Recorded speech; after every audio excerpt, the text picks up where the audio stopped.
are going to continue talking about we introduced the function. Remember the vector valued function. So it's a function that's the domain of this function is subset of real numbers. So we have a variable t is a scalar, okay?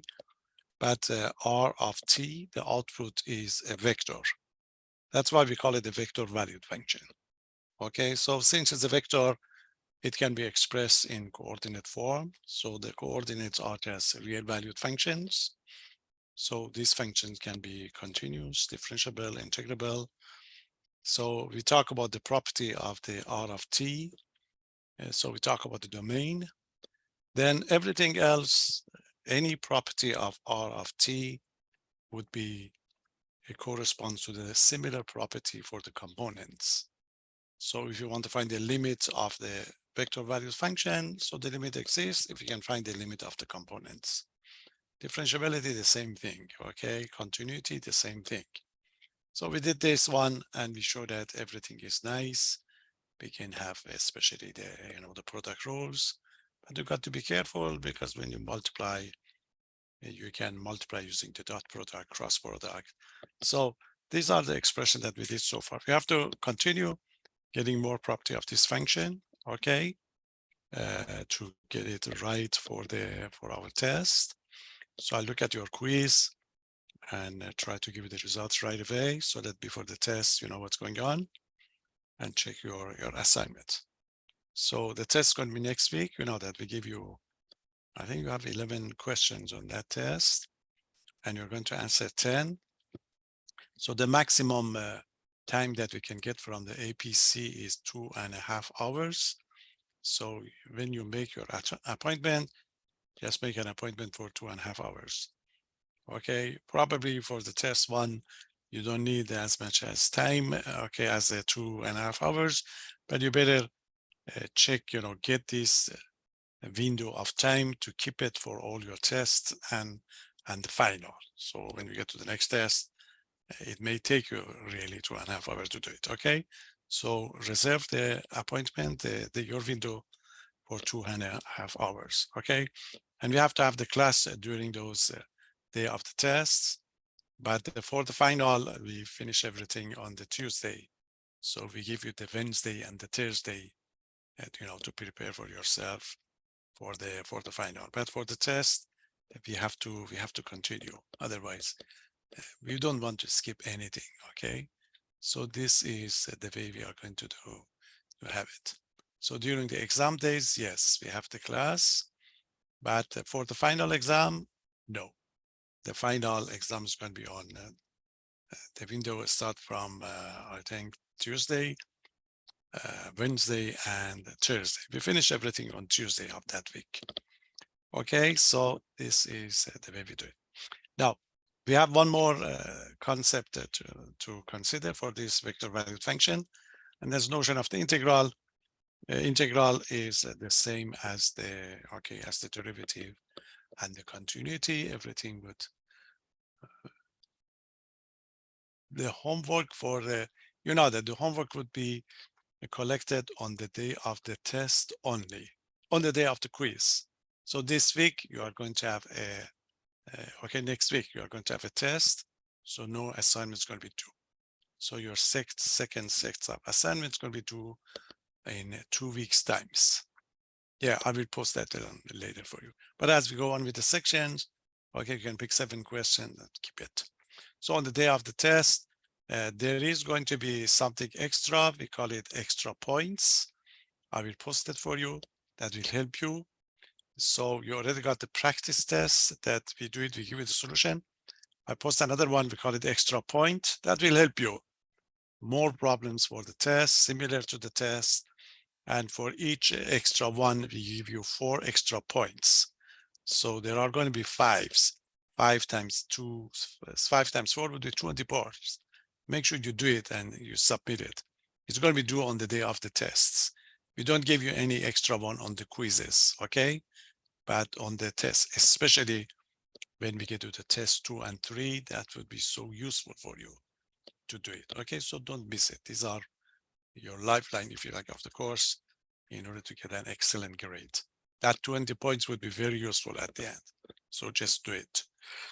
Okay, so let's go on. It's very smooth. Okay, this part is it's going to be the same as through the end, although it's quite a lot, but it's not bad. So I'm going to go with the integrations. Okay, so this is going to be our Wednesday and 6:20. Make a note when I post this one for you. Okay, so let's see how we're going to integrate the vector values function. We integrate over the components. Okay, so we are still in that section, I think 2.2. So integrating. Okay, integrating. You can integrate as you know, all sorts of integration. Integrating a vector valued function. So integrate the component, that's it. The result is going to be a vector again, okay? So that's it. Suppose you have a vector valued function. Suppose R of t is given to you is x of t, okay, y of t, z of t, okay, and this is it. Suppose this is going to be a vector valued function, and the t is going to be in a special interval, okay? This is the interval. If this is going to be the case, so we are going to define, the integral of a to b, definite integral, rt dt. You can have indefinite or definite, doesn't matter. So in order to integrate, you integrate inside. So you integrate x of t, d of t from a to b.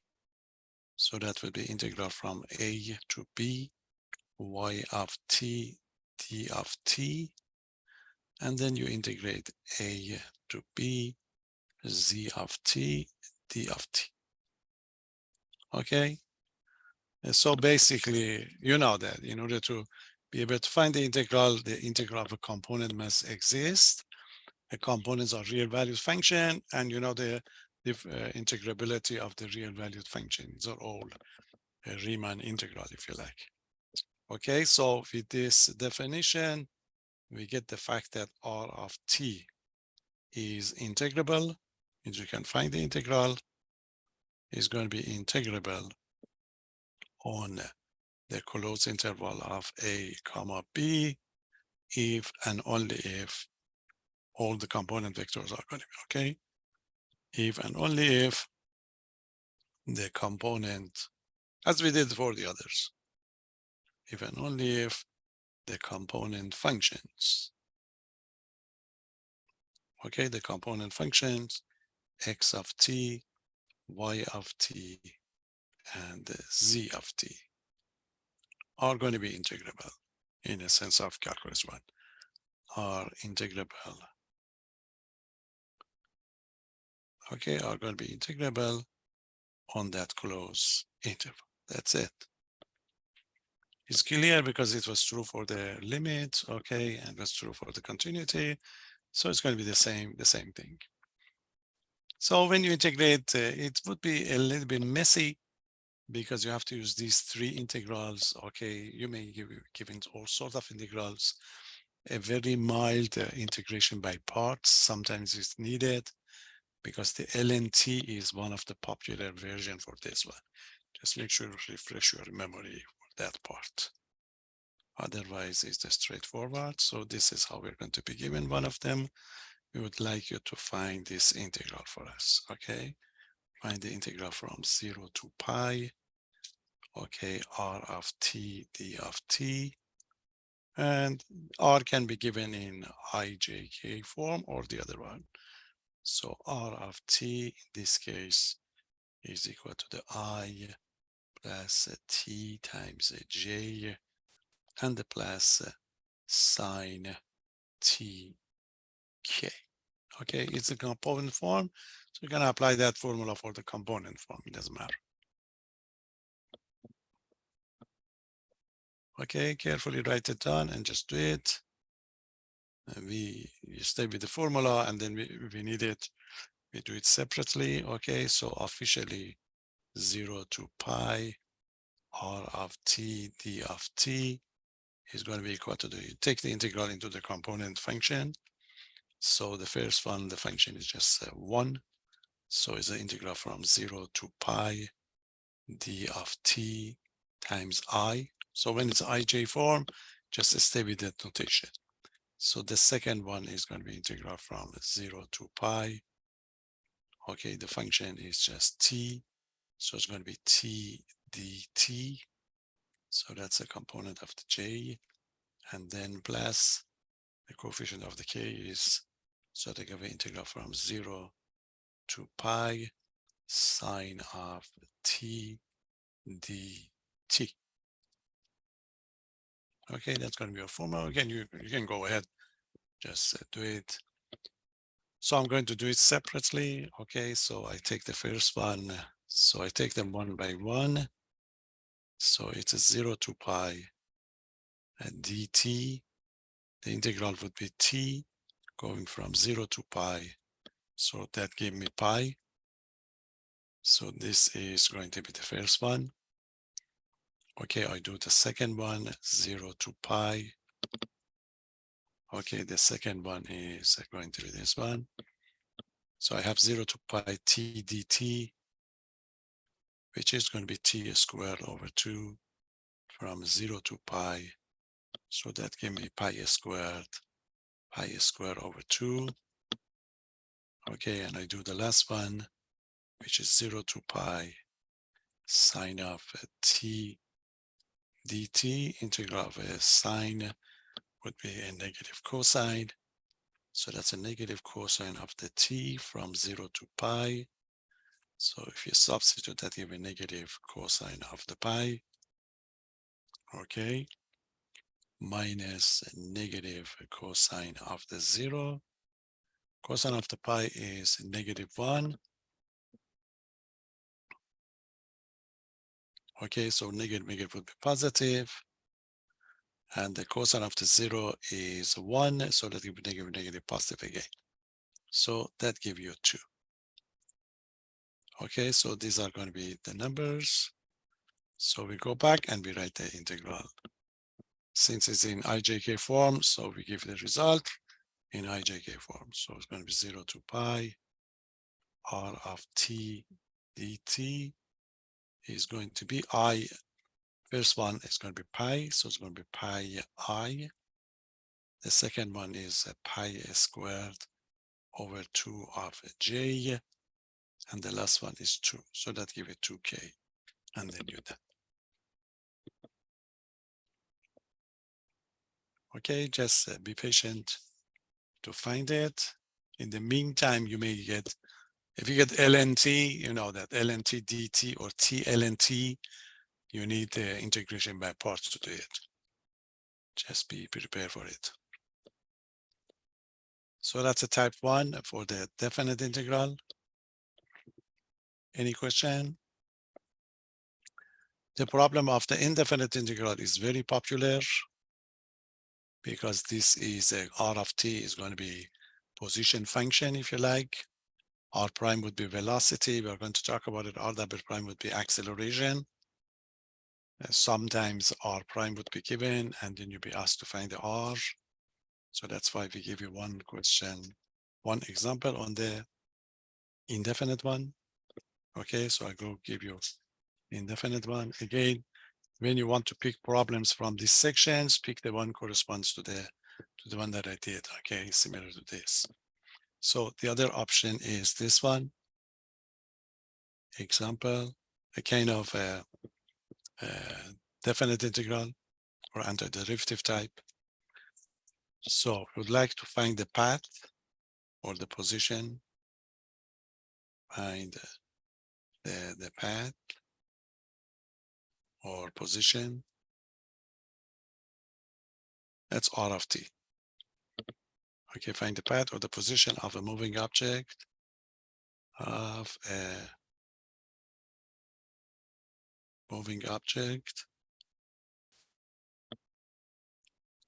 satisfies is in fact the velocity of that moving object. And we're going to see it later, but such that r prime of t is given to you is the vector, and the vector is 8t. Okay, and it's in two-dimensional. 5 minus 8 sine of 2t. So that's a velocity function, and you have an initial condition. Initial condition is that the r of 0 is equal to the 0 and 10. It's like a function of one variable. That initial condition would be f of 2 equal to the 5, for example. This is the way, the way we do it. So this is going to be the case. So you are going to be asked to find r of t. So you ask where is the particle or the moving object. Okay, where is the particle located?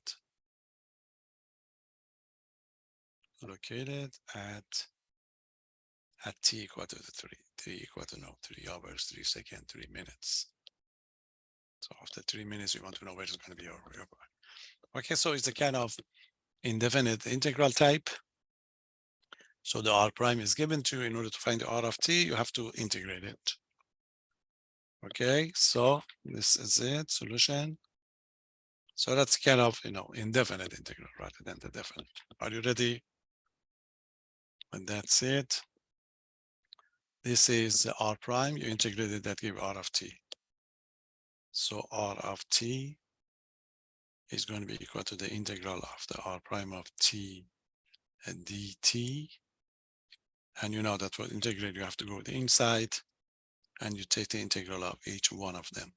So it's going to be integral of the 8t dt. That's the first one. And the other one is going to be integral of the 5 minus 8 sine of 2t. dt is in the plane, so it's a two-dimension, two components only. Okay. So take the definite integral of each. So continue is going to be, that's 8t, that give 8t squared. Okay, divided by 2, but there is a constant. So I'm going to call this constant C1 because I'm going to use another one here. So we continue taking the integral of a second one in respect to the t, that give you 5t. So that would be 5t minus 8. The sine, integral of a sine is a negative cosine, but it's a negative cosine of the 2t. So you have to divide it by 2. Remember your prime. Derivative of 2t is 2, so you divide it by 2. But there is going to be a constant here. So you call that constant C2. Any question? So you integrate it, but make sure they know, because this is indefinite integral, you have to put those constant. So simplify it a little bit. So what's going to be your r of t? So your r of t is 4t squared. Okay, we have 4t squared plus c1. That's the first one. And the second one is going to be 5t. So I simplify this 8 and 2. That give me 4. Negative would be positive. So that would be plus 4 cosine of the 2t plus c2. So that would be the kind of a general solution that we're going to have. Any question? And you have initial condition. Initial condition r of 0 equal to the 0, 10. So we have to let them equal to each other to find the, find this C1 and C2. So you claim that r of 0 is equal to the 0 and 10. So you're going to replace the t by 0 using this condition that we're going to have. Okay, so we put the t equal to the 0. Then r of 0 would be this vector, which is going to be 0 and 10. And you are going to substitute 0 here. I just write it down so that you know it. When I put the 0 here, that gives me 0 plus c1. okay, comma, and that give me 0 plus, okay, it's going to be 4 plus 4 cosine of 0. Okay, cosine of 0 plus C2, but the cosine of 0 is 1. So I will end up with this one. So this is going to be 0, 10 is equal to the C1, and that would be 1. So C1 and 4 plus C2. Okay, you know that two vectors are going to be equal to each other if their components are going to be the same. So you let these components to be equal to each other. You are going to let these two to be equal to each other and these two. So we get the C1 equal to the 0. And from the second one, we get a 4 plus a C2 equal to 10. So C2 equal to the 6. Okay, you go back and you give us the function. Okay, so this is going to be the final answer. Okay, so the final answer is going to be R of t is equal to the 4t squared plus C1. C1 is 0. And the C2 is 6. So it's going to be 5t plus 4 cosine of the 2t plus 6. The final answer. So this is going to be your position function.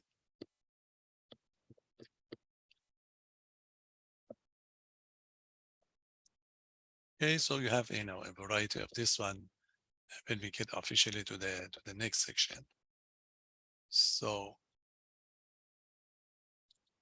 y r of t, you see, I just integrate. You see at the beginning, this is it. You have the r prime of t. In order to get the r of t, you integrate it. So integral of the r prime would be r. Okay. Is antiderivative.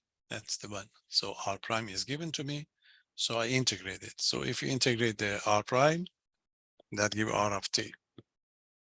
You know that integral is antiderivative. So this is the antiderivative of the derivative of RT. So antiderivative of the derivative of RT would be RT. You see, that's about like, like the reciprocal of the 5 is 5. So that take you back to the original. Okay, so pay attention to this one. This is popular. Sometimes they refer to the differential equation. So you may see one of them. You have one on your practice one, and we get quite a lot in your next section. So we just want to make sure you are fine. Oh, we are not done. I'm sorry, because they ask where is the particle located at t equal to 3. So now you have to find the r of 3. Okay. So one more step. That is, the extra one that's given to you. So r equal to 3. So they ask for r of 3. Just substitute. So r of 3 is going to be equal to, just substitute. Have the 4 times 3 squared. And that would be 5 times 3 plus 4 cosine of the 6. 6 plus 6. So if you use your calculator for that cosine part, so that give me 36. Okay, that's 6, 15, and 6 would be 21. So that give you 21 plus 4 cosine of 6. It's fine, you can leave it, but if you use your calculator, so the final answer is going to be, I have 36, comma 24, 24.84. You can check it with your calculator. But this is what I have from from my calculator. So that would end up the problem. You have to find it at that given number. Okay, you have a collection of this in your book. I did it in 2-dimensional, so just pick the one which is going to be in 3-dimensional. Just make sure you can handle it when it is given to you. Okay, any question? So that's the application of the integral so far. We are not going to do anything else with the integrations, but we do much with the derivative so far. So to finish this section, we have we haven't talked about the graph of this type of function, if you like. You know that it's a vector valued function. So when you evaluate this function at any point, that give you vectors. So it's going to be a collection of vectors. Each collection of vectors would create a special curve. That curve would have a special name from now on. Okay. So the name are going to be, the name of this is called a space curve. So what is going to be a space curve? Okay, we have to get to know this and this name, a space curve, just to make sure get this one right. Yeah, that's better. So what's going to be a space curve? So you get your function, you say R of t, you change the R, you get a collection of vectors. These vectors would have eventually a path, if you like. That path is going to be called a space curve. So let's talk about it. Suppose x of t again, y of t, and z of t, they must be continuous to be able to graph it. And z of t, you know that they are real valued function. So suppose they are continuous,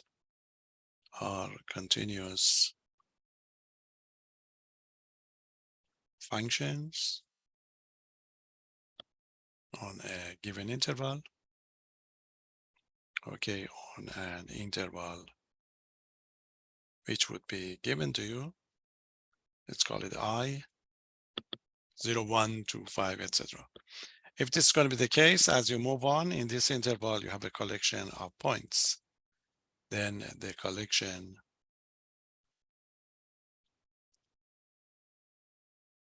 okay, as you define all different graphs, the collection of all points with the coordinate r, x of t, y of t, z of t. Okay, so we change the t, we get different points. You connect these 2 points together, they get you a curve. Okay, the collection of these points where t running through the domain, where t varies, okay, through the interval I, the interval I, which create the curve is called, okay, it's going to be called the space curve. The expression is going to be the space curve, space curve of R of t. Okay, each curve, you know, is like a function. Each curve is going to be a collection of points.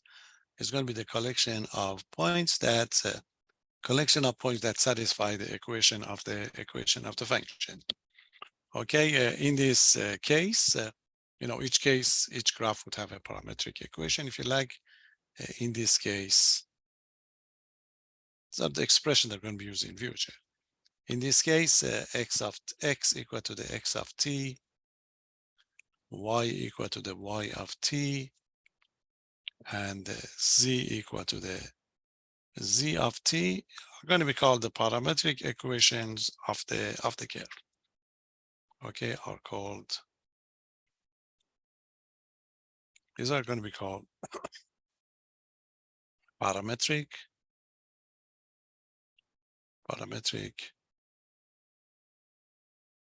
equations of the space curve, of the space curve. Okay, space curve C, for example. And t is, as usual, a parameter. T is a parameter.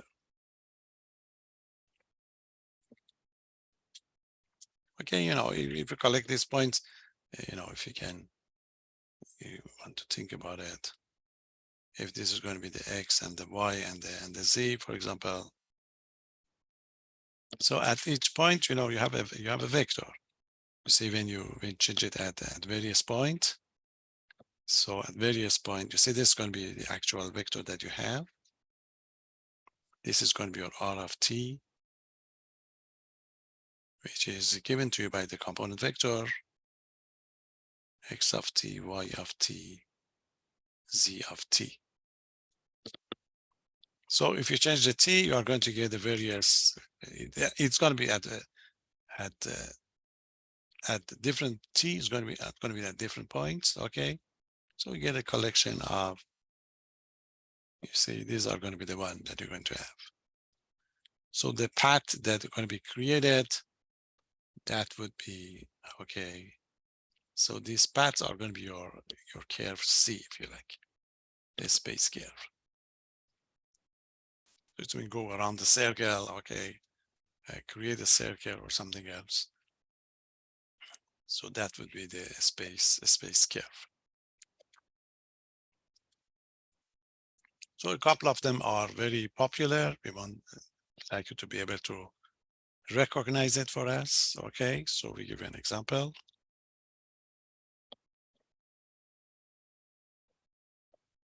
So the most popular one are going to be the following that are going to be used, especially the second one. You see this one. So suppose you want to describe, just tell us. Okay, it can be done, you know, using calculator to evaluate it and graph it. Describe the curve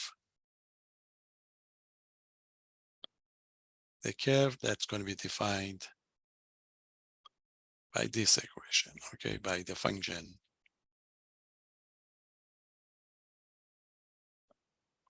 Look at this one, R of t equal to,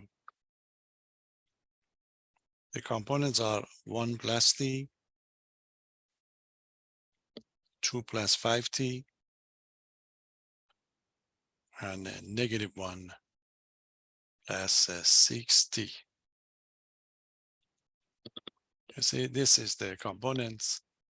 And you want to describe it. What sort of curve is this one? Of course, t is free for all t in R. So these are your x, y, z. So if you put them together, you may recognize it right away, or you may just collect some points to find out what is it going to be the case. So if you consider the parametric equation, okay, so the parametric equations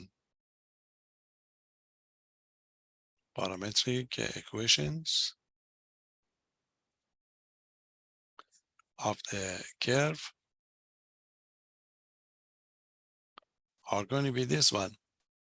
You see the x is 1 plus t. The y is 2 plus 5t. And the z is a negative 1 plus 6t. You see, these are your parametric equation, and t is free. And your t is free. Can you recognize this one?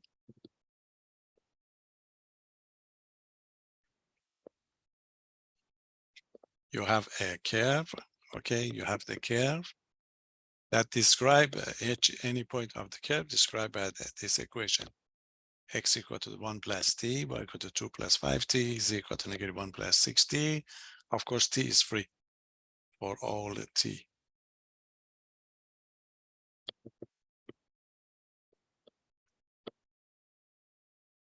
Any suggestion? Is it familiar? If you have a collection of points that satisfy these conditions, can you tell us what is going to be the location of these points? I mean, you can pick points and just connect them together to see it. This is a parametric equation of a straight line.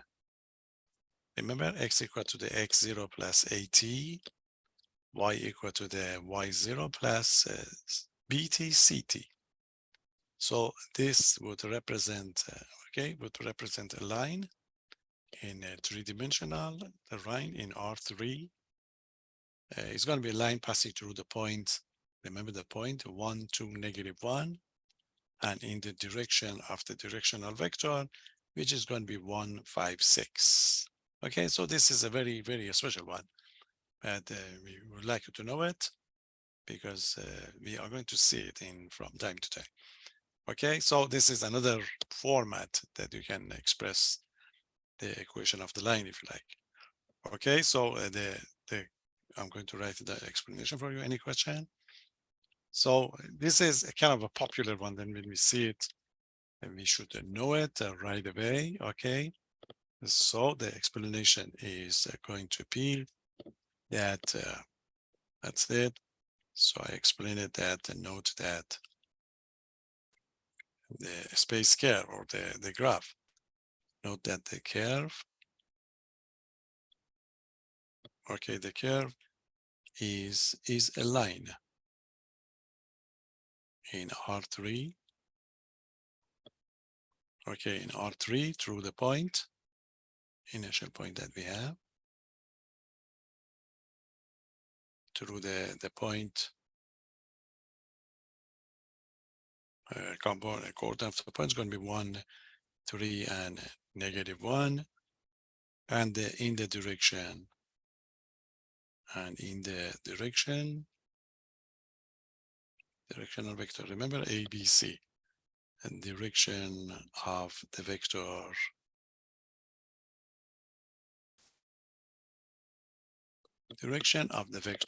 vector V, which is equal to the 1, 5, and 6. Okay, so this is one of those popular ones that when we see it, and we just want to connect it with whatever we did before. Okay, again, if it's going to be complicated one, you have to pick some points. You just locate those points and then you connect them together. That gives you the result. So this is one popular one that we're going to use. Any question? The next one is very much, very, very popular, and we are going to use it in different places. So get to know it. This next one. The resulted curve is going to be called a helix, which is very popular in an application that we're going to have. So we would like to sketch. Okay, that's it. Sketch the graph or the space curve. The curve with this equation, with the equation R of t equal to cosine of t times I plus sine of t times j. It's going to be tk. It's very popular for integrations and the result that we're going to do in future. Of course, t is free for all t. Okay, so the component component vectors are going to be cosine t, sine t, and t. Okay, so the parametric equation of the curve are going to be, you see, you have to bring those parametric one, just check some numbers if you like to identify it or look for some special properties. So the parametric, okay, the parametric equations of the curve are, you see, your x is x equal to the cosine t, y is equal to the sine t, and the z is equal to t. Look at this one. Quickly you can identify it. You know that this one, x and the y, that represent the circle. So x squared plus y squared would be equal to 1. Z equal to the t means z is free. And we already talked about it. X squared plus y squared equal to 1. Of course, it's going to be a circle. It's going to be a circle in 2-dimensional. But since there is a missing variable z, so in 3-dimensional, you know that it's going to be a cylinder. So it's going to be a cylinder, and you know that you get the circle and then just move it up to get a right cylinder or circular cylinder. So your curve, that vectors that you get, is going to be moved along that cylinder that you're going to have, okay? So note that. I mean, these are the one that, you know, we can find a property between these, and instead of working out with the numbers to be able, you know, to be able to get it. It is a circle because, you see, I'm going to show you.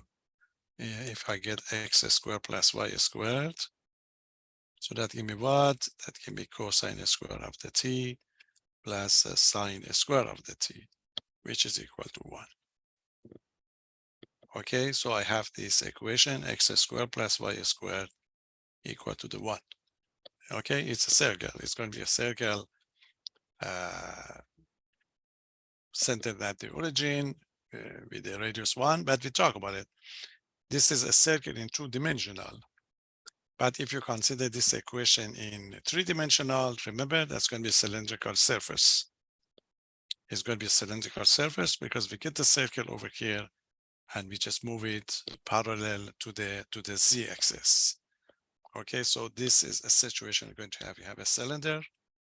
Okay, you have the cylinder cross section. It's going to be this one, and you're going to have a similar one on the top.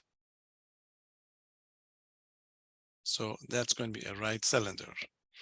But your vectors that you're going to get, you see those vectors would move up along this inside the cylinder. So this is going to be a kind of a shape of the curve, okay, that you're going to have. And so, you know, it's kind of the curve would go the inside. So this is going to be, okay. This space curve is going to be called a helix. So helix is going to be, you know, we get the cylinder over here and just those vectors that we're going to see are going to be moving inside. So it is a right, okay, it is a circular cylinder, circular cylinder in R3. So the space curve,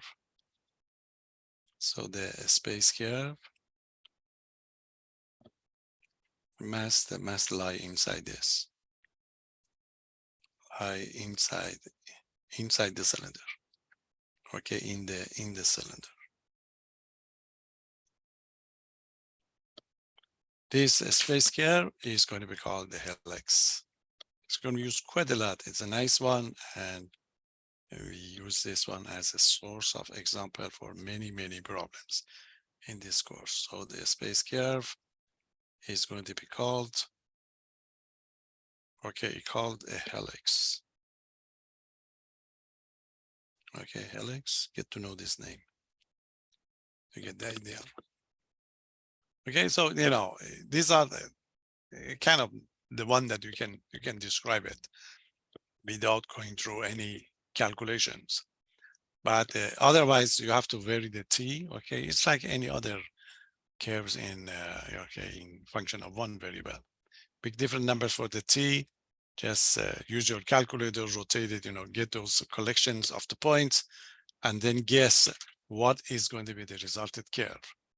But with this example that we have, we get this relationship between, so we can see it. So this is, so the curve we would see would be the helix. You see is the space curve. Yeah, the space curve is only the helix that you're going to see. So we get this cylinder to get the idea that, you know, because it's a vector, you see, this is a moving object at different places.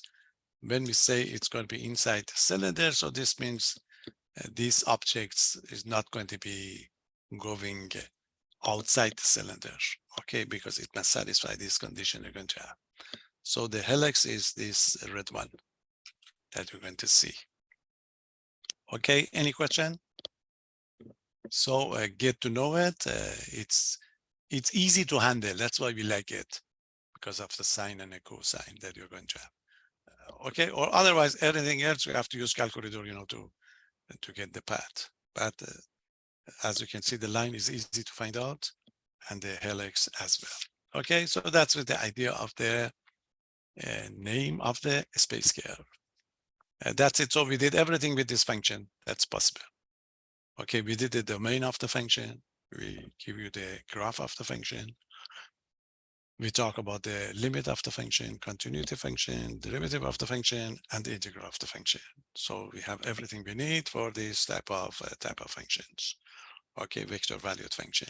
It's going to be used mostly in application in physics in this format.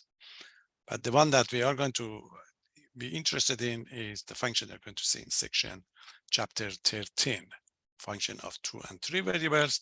Then we come back, we combine them together. When we combine them together, we come back to the physics again. That would be in chapter 15 that we're going to use it. So you're not going to use this type of ideas when we get to the next chapter, but we have to finish it to get the application types of our course. Okay, any question? So that's a 2.2. 2.3 is a very easy idea, and we already talked about it. You know that interpretation of the derivative in physics, in everyday life, f prime represents rate of change, in physics velocity, instantaneous velocity, and the second derivative acceleration. So we make it official in 2.3, 12.3, and we give you one question. Don't miss it, it's very easy. A function would be given to you, and then you are going to find it for us, okay? So that would be the idea of 12.3. Since these expressions are going to be used in application problems, especially in physics. So that's why we covered this section, but it's very easy section, 12.3. One of those 11 questions are going to be from this section. R of t would be given, we ask for the velocity acceleration. So I have to make it official, otherwise you know it. The derivative would be, the first derivative would be velocity, second derivative acceleration. Okay, so let's make it official, and then we do it quickly. So what is velocity and acceleration? Okay, acceleration. Needs to be written down. Acceleration of a moving object. Okay, so a position function would be given. So suppose the position function is r of t, which is equal to, in different form, x of t I plus y of t j plus z of t k. That's the position function. Is the position of a moving object. Is the position, okay, of a moving object or particle. Moving particle at a specific time, okay, at the time t. Time t. Okay, that's position function. Now the velocity. Then the velocity or instantaneous velocity. Velocity vector would be denoted by v of t, v for the velocity.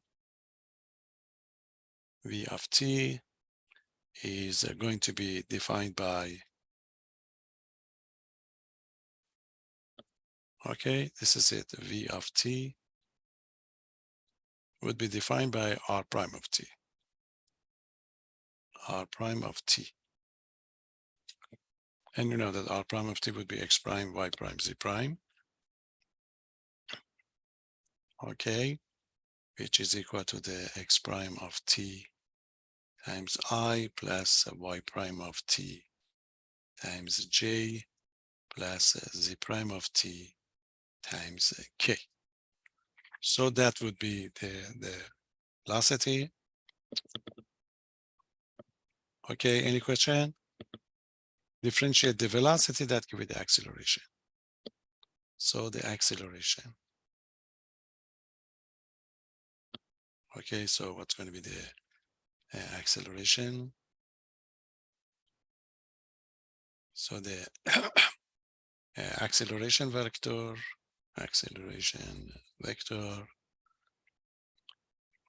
is going to be a of t. This is the standard notation, a of t, and is defined. Okay, is going to be defined by, that's it, the acceleration function is going to be derivative of the velocity, which is the same as the derivative, second derivative of the position function.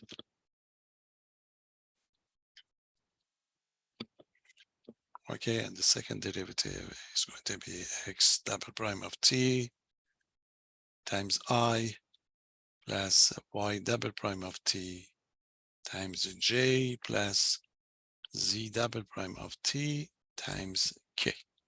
So that would be the acceleration function.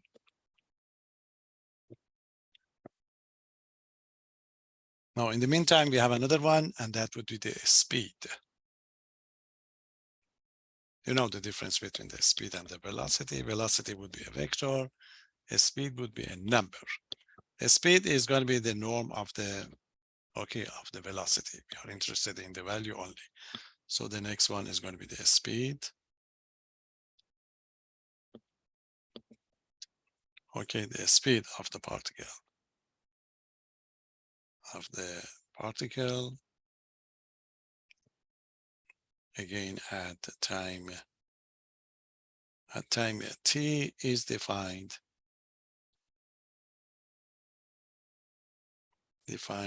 by, okay, that's it. The speed is going to be s of t. S of t would be equal to the norm of the v of t, which is the same as the norm of the r prime of t. And you know that the norm of the r prime of t is going to be this one. X prime of t all squared plus y prime of t all squared plus z prime of t all squared. So that would be the case.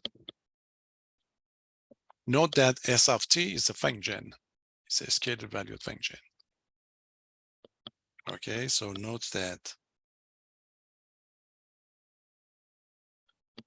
s of t is a real valued function, a scalar, real valued function. So this means we may talk about derivative of this function, okay?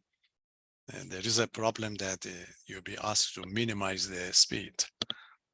It's always the case. You have two in your practice one. So this means when you find the s of t would be a function of t. We're going to have it. We are going to explain it for you. So then you may have to use derivative of the function to minimize it, okay? So be aware of this one, and you will see it in your practice one. Okay, so a straightforward problem, a position function would be given, and they ask you to find all of these. Okay, find the velocity, acceleration, speed, and check to see where the speed is going to be minimal. Okay, so that would be all. Give you an example. Any question? So keep them, we're going to see it. Okay, that's acceleration. So that's it. Find and don't miss it. Find the velocity, find the velocity, acceleration, acceleration and speed. Speed of a moving object, of a particle.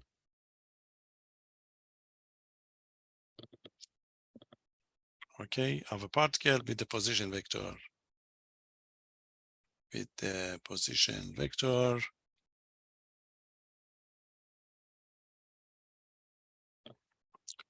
That's a position vector. R of t equal to t squared e to the t and the t e to the t. That's it. He asks you to find it at a specific number. You see the t would be given to you, then you'll be able to find it. But in this case, they haven't talked about it. Okay, easy to differentiate right away. A ready solution.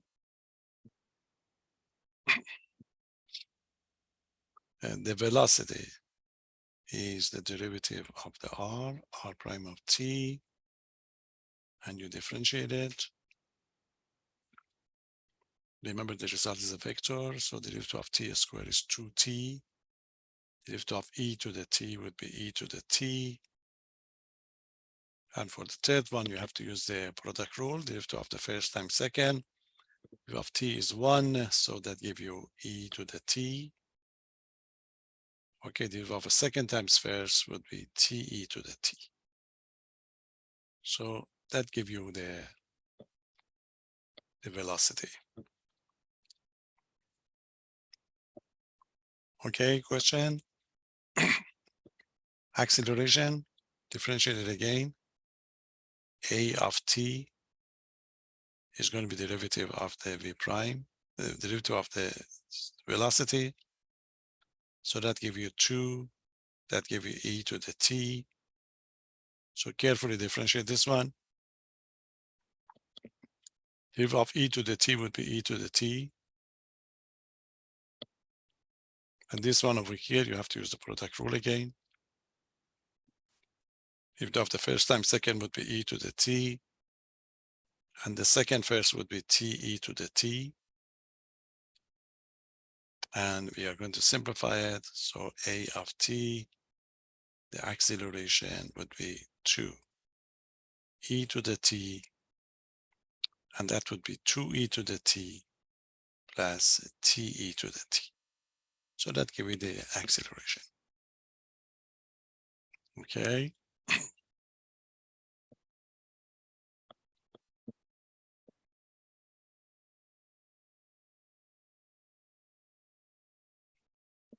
The last one is speed. So a speed s of t is going to be the norm of the r prime of t. Okay, or the norm of the vt, right? One of them would be fine. So it's going to be norm of the r prime of t or the vt. This is your function, and then you have to, it's going to be the square root of okay, square of the first component is going to be 2t squared.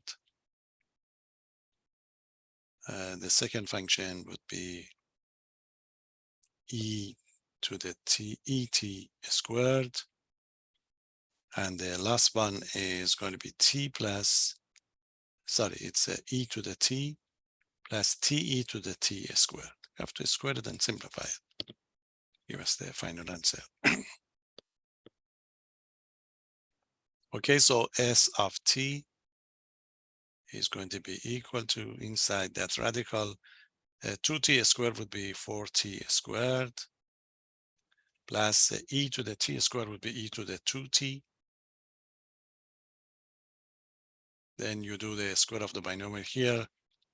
E to the t would be e to the 2t again. Twice after first times second, 2 times first times second. 2 times the t2t, e to the 2t, 2t e to the 2t, and the square of the last one, which is going to be t squared e to the 2t. Okay, you cannot do much about it. The only thing that you can do is you simplify this to e to the 2t would be 2e to the 2t, okay? So that would be the final answer is going to be 4t squared plus 2e to the 2t and the rest 2te to the 2t plus t squared e to the 2t. Okay, this is a function, and they usually ask not for this one. This is not a nice function. Then they may talk with you. So it's a scalar valued function. So you may be interested finding the maximum or the minimum of this function. Okay. Then you have to differentiate it. If you want to differentiate it, since you are going to be interested in when, for what value of x that give you the max or the mean, you better consider only the inside of the radical. So you call the inside of the radical something like f of t, you differentiate it. You find the critical value, then you test it by the first derivative test or the second one. We have one of them on the, okay, on your practice test that we're going to check it. But check that one. And you have a couple of them. You have these on your assignment on this section. So that would be the main question that we are going to be interested in. So make sure don't miss it. Okay, any question? So that is one version of this type of question. The other version is the other way around. That we did it, but we're going to do it again. So, for example, the acceleration would be given to you. Acceleration vector would be given, then they ask you to find the position of the function. It's like in calculus 1 that you have to integrate to get this one. Okay, so we give you one from that part first. So that would be two problems that you have to be prepared for it. Okay, from this section. Otherwise, we don't have anything else. Okay, already.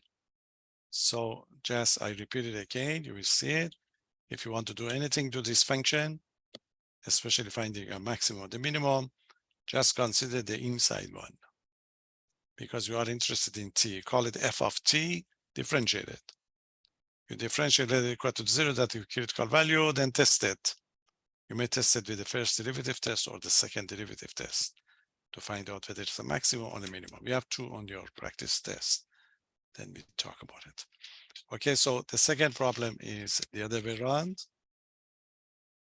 And these are the only type that you have. You know, you can pick a couple of them on your practice one. So the second one, acceleration would be given. They ask for the position function. Okay, there is only one point about this that you got to be careful, because you are going to go with the indefinite integral. So finding those constants sometimes problematic, you get some problem. Okay, this is it. A moving particle, moving object. Okay, a moving particle.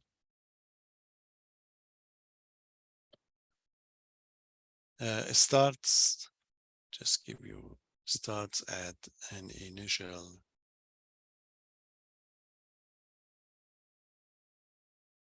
initial position. Is that the one that I want to explain? Okay, start at initial position of r of 0 equal to this vector 1, 0, 0. They have to give it to initial condition. Okay, start at initial position and initial velocity and initial velocity. The initial velocity vector is v of 0, which is equal to the I minus j plus k. Okay, so this is two initial vectors that you have. So what's the question? It's acceleration of the object. Its acceleration is this function. A of t equal to 4t times I plus 6t times j plus k. Okay, so the acceleration function is given to you. You want to find the velocity and the position function. So find, okay, find its velocity. Find its velocity and position.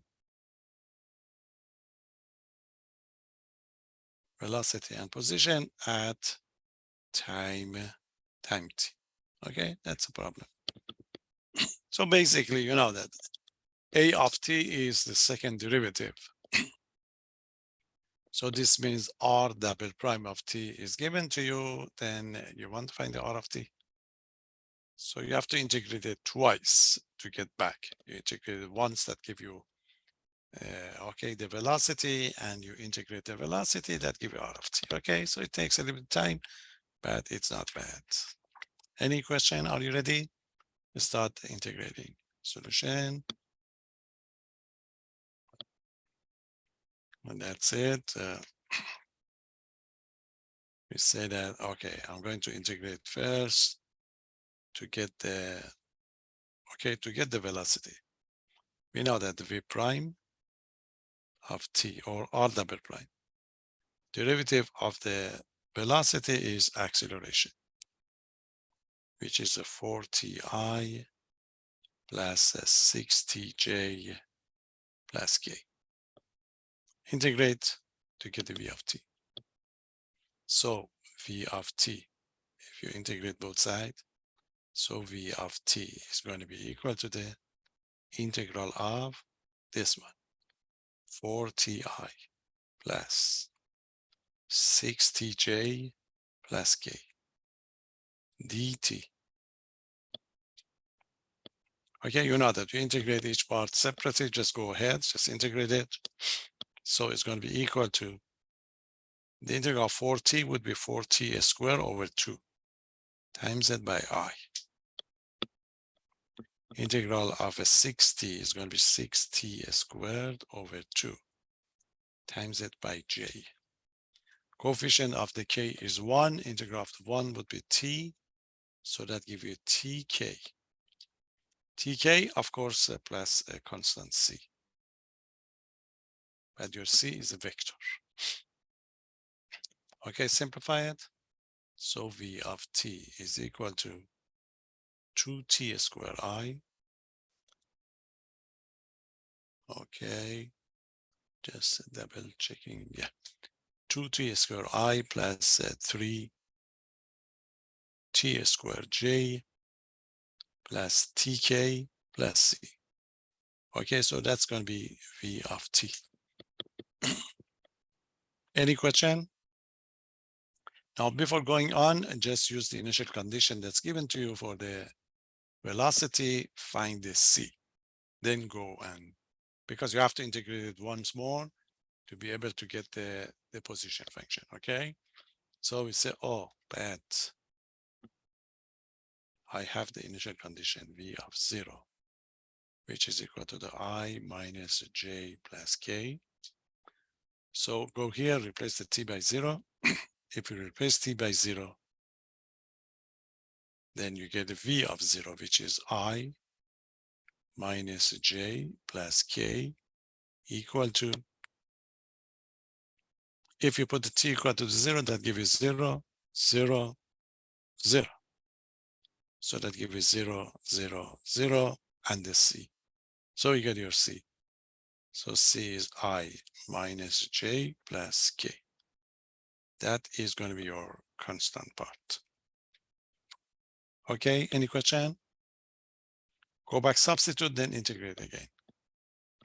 So v of t is going to be equal to the 2t squared I plus 3t squared j plus tk, and the c, I minus j plus k. You have to put the components together. Okay, you have the I part, j part, k part. So your function is going to be for the I. So you factor out the I, so they give you 2t squared plus 1 times I. For the J, the coefficient of the J, we get 3t squared minus 1 J. For the K, we have a t plus 1 times K. So that gives you the velocity function at the time t. Any question?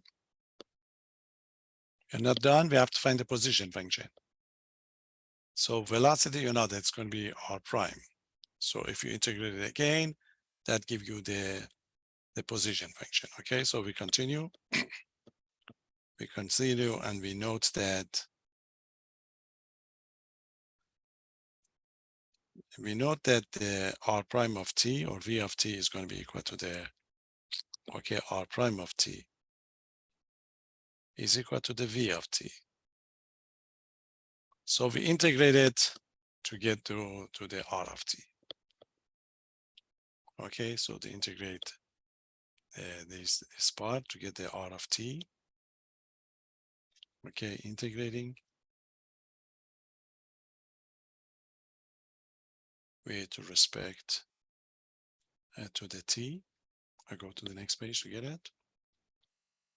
Okay, you have to repeat this procedure again, but you repeat it for this new function.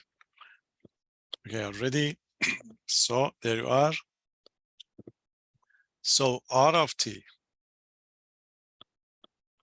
is going to be integral of the v of t dt.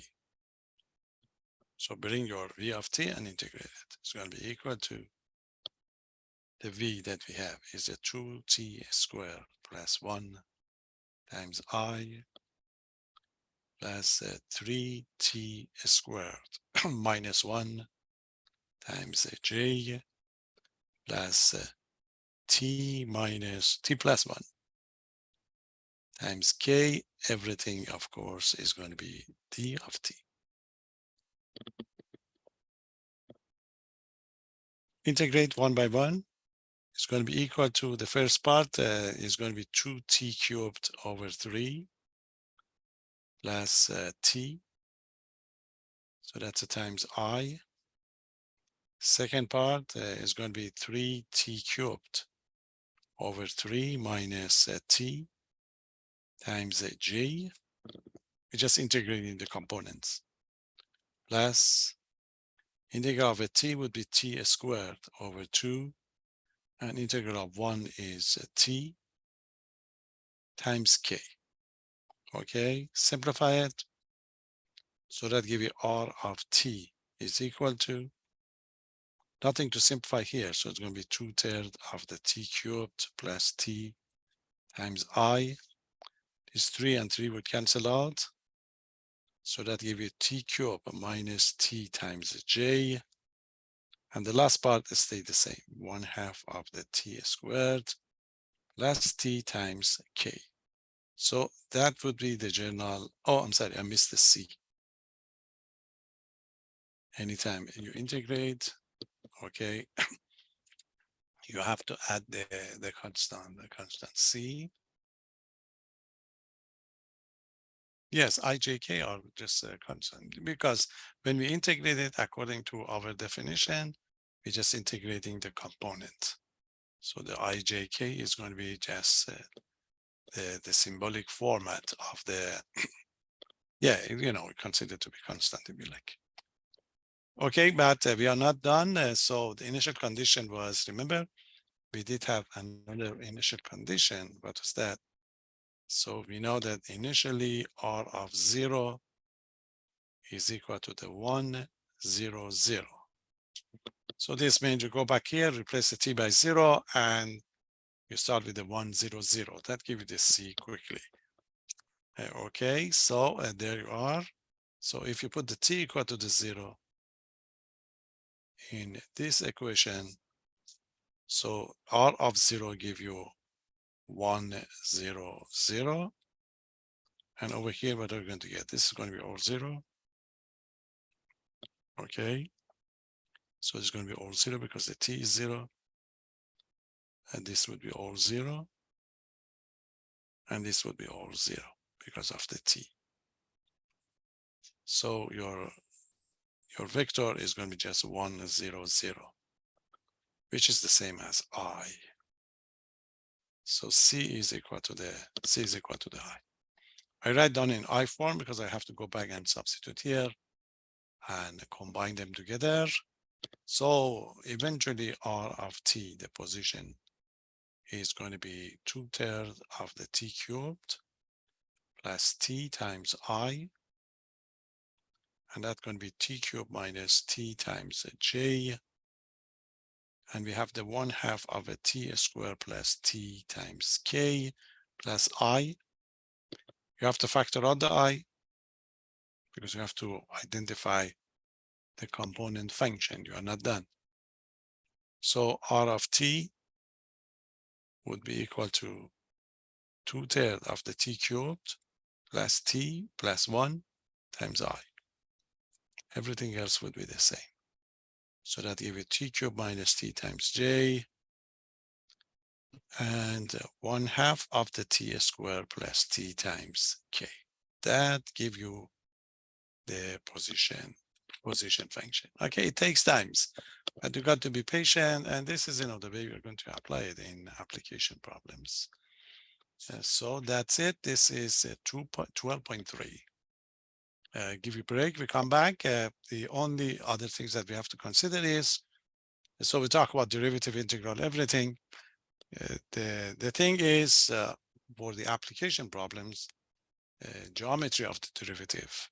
You know that geometry of derivative is tangent vector, or like the one that we did in function of one variable.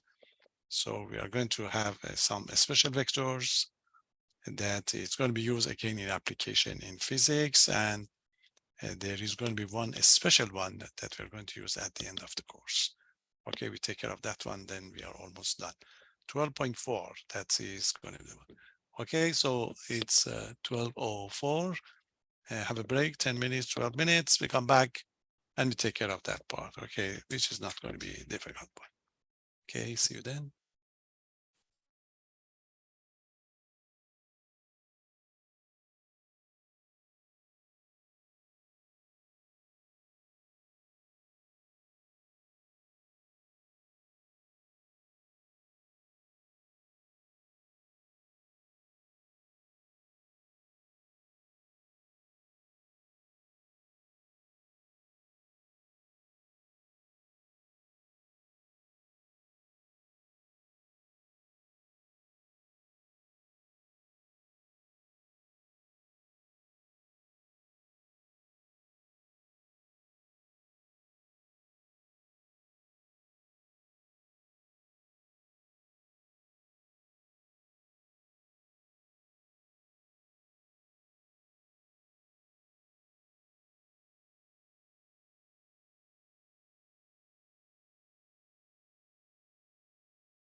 Okay, any questions so far?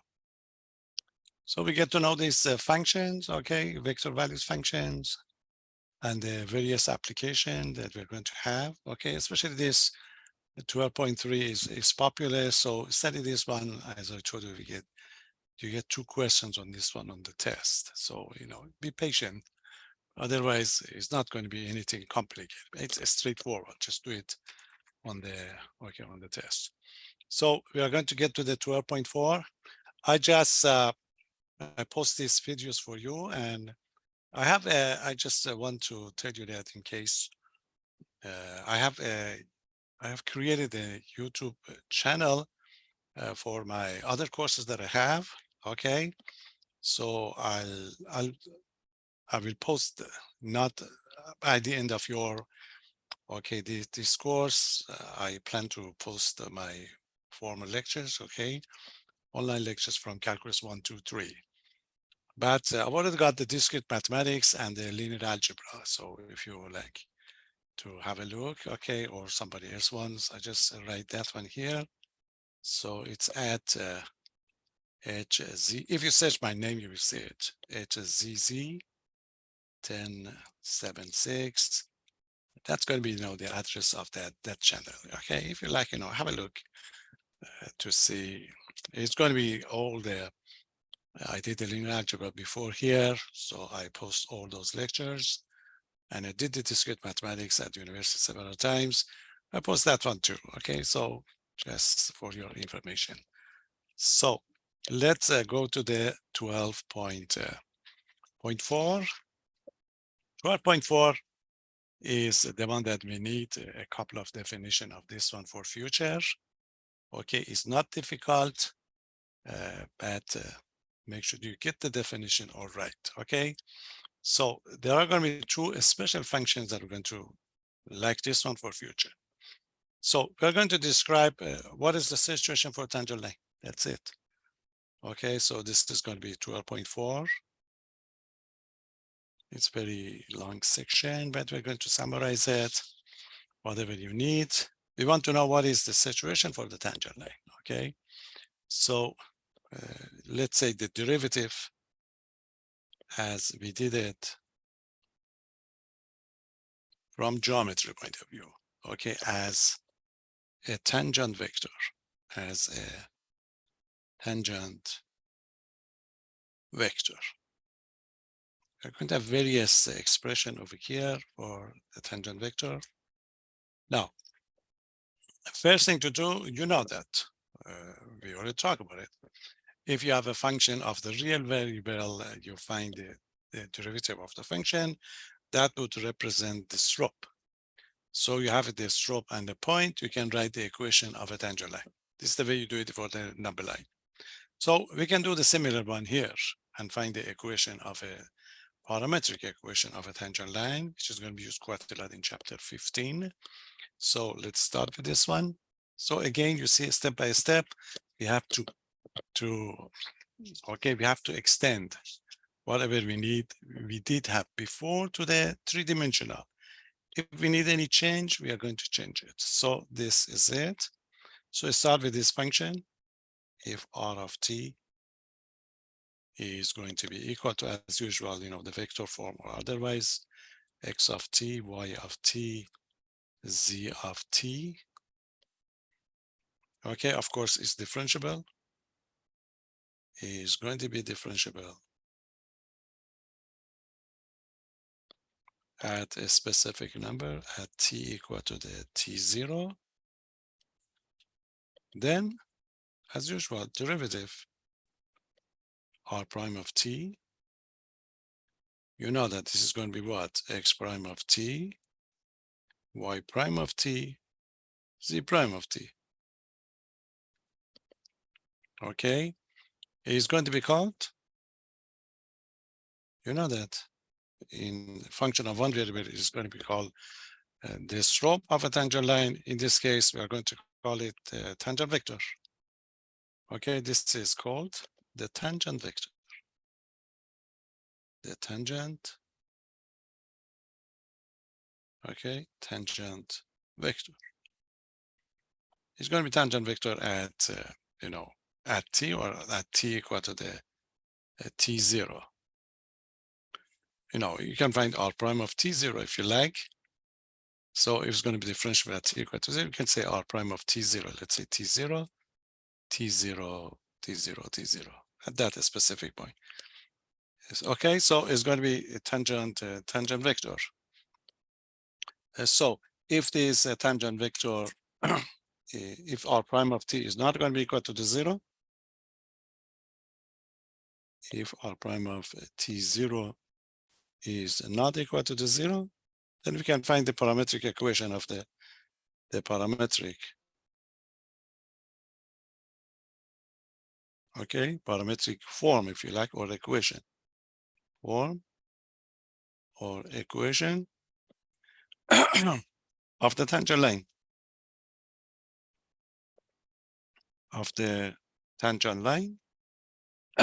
sorry, tangent line is given by,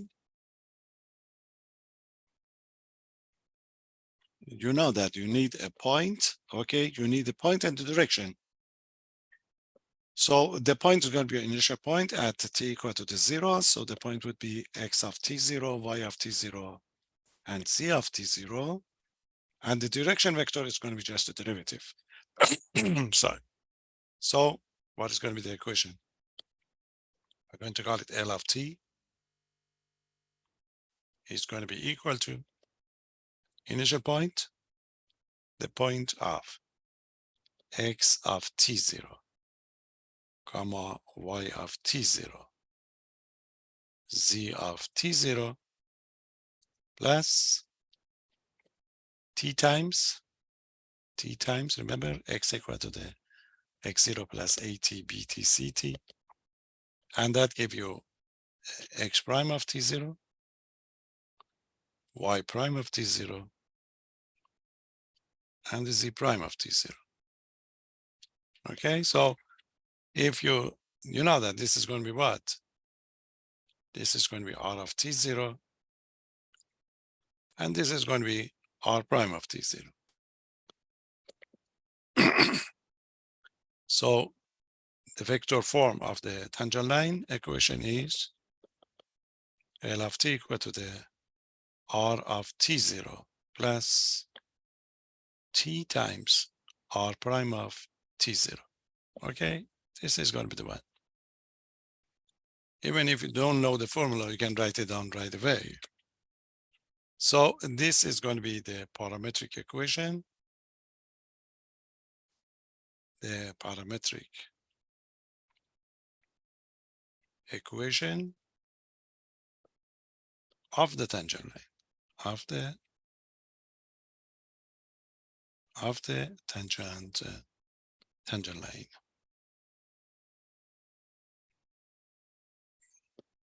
Okay, tangent line at the point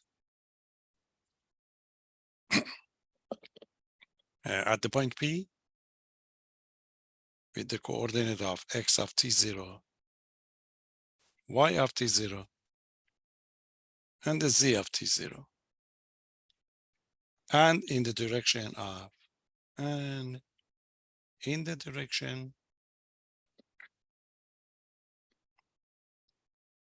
direction of the vector phi, which is going to be derivative x prime of t0, y prime of t0, and the z prime of t0. Okay, so that would be parametric equation of a tangent line. So we may ask you to give us, to find one of them for us. So it's just like the ordinary line. You need the initial point. So it's like the calculus 1, you need a point and the slope. But the slope is going to be directional vector, which is going to be the derivative. Okay, that would be our first problem. So example, this is a situation we're going to have.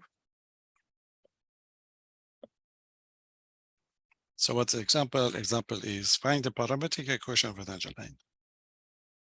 I need more space, so I'm going to go to the next page to explain. Are you done with this one?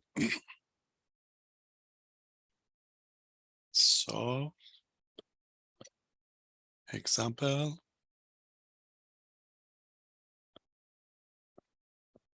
Find the parametric equation of a tangent line to this graph. Find the parametric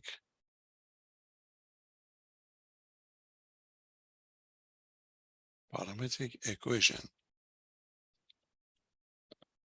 of a tangent line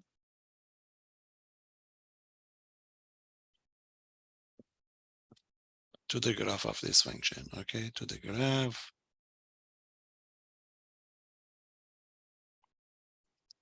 of this function. R of t equal to cosine of t,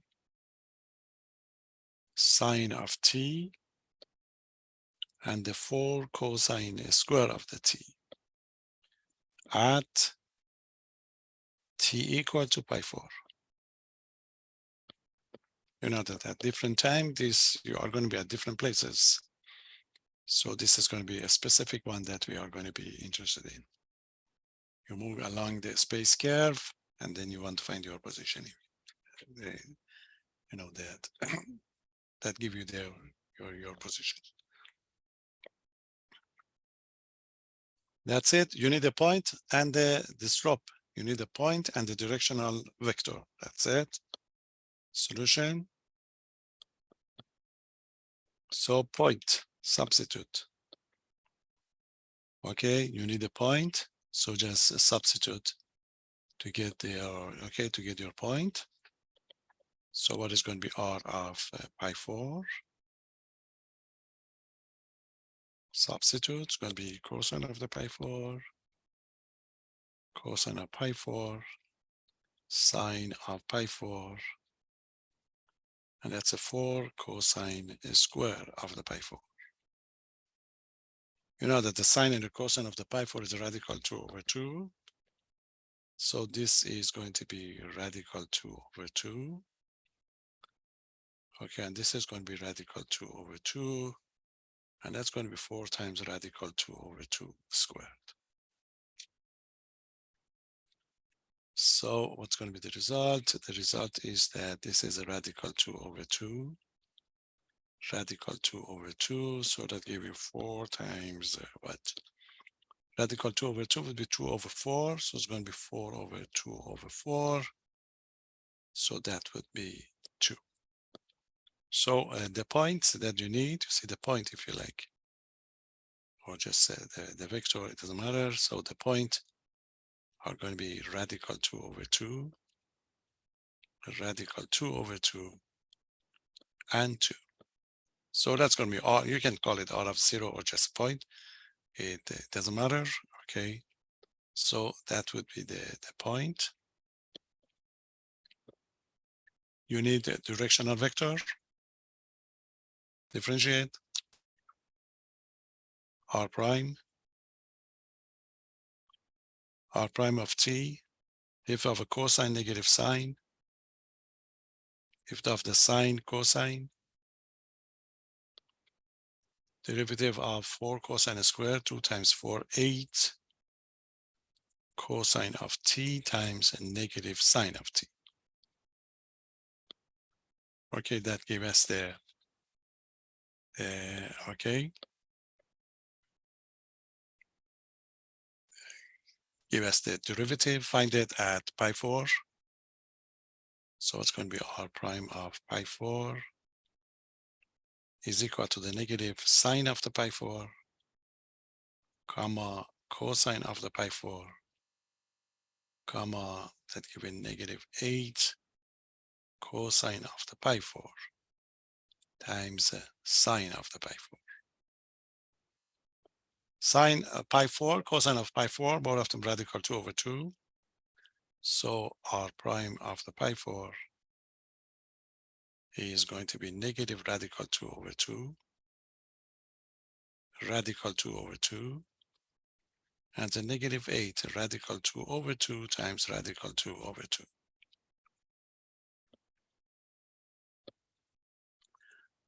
Radical 2 times radical 2 would be 2. 2 times 2, 4.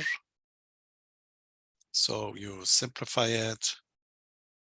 So the top would be negative 16/4, which is going to be negative 4.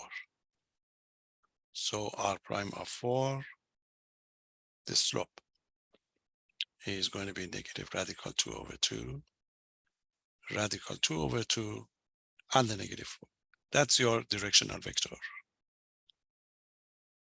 Okay, that would be your directional vector. If you like, this is V, the directional vector,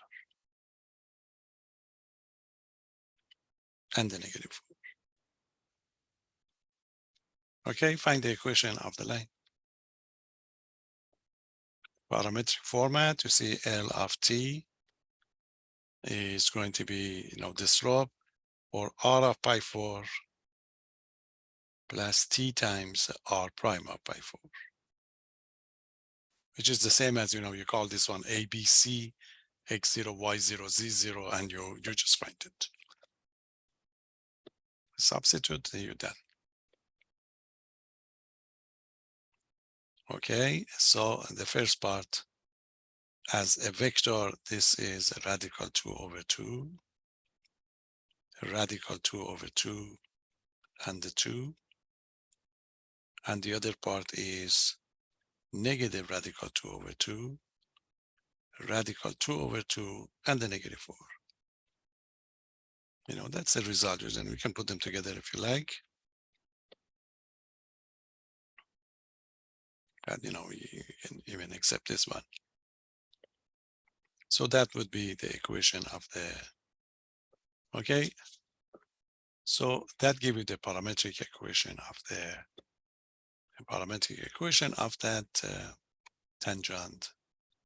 tangent line, if you like. So this is one version that you're going to have. Okay, so we nicely extend whatever we did for the function of one variable in calculus 1. So we just extend it into this, this is the new format. Okay, in your book, they talk about this one later, but we want it right now, just to have it in a sequence to understand it. Any question? No. The way we are going to use this equation of a tangent line, or a tangent vector, if you like, in future, is a little bit different. We're going to modify this one. So that was, the parametric form. Let's go back to the vector form again.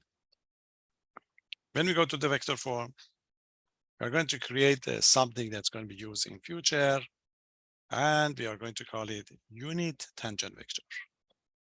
Remember unit vector? The unit vector is a vector whose norm is equal to 1. So what do you mean? We don't have 12.4 on the test? No, I didn't say that. 12.4 is very important on the test. No, I didn't say.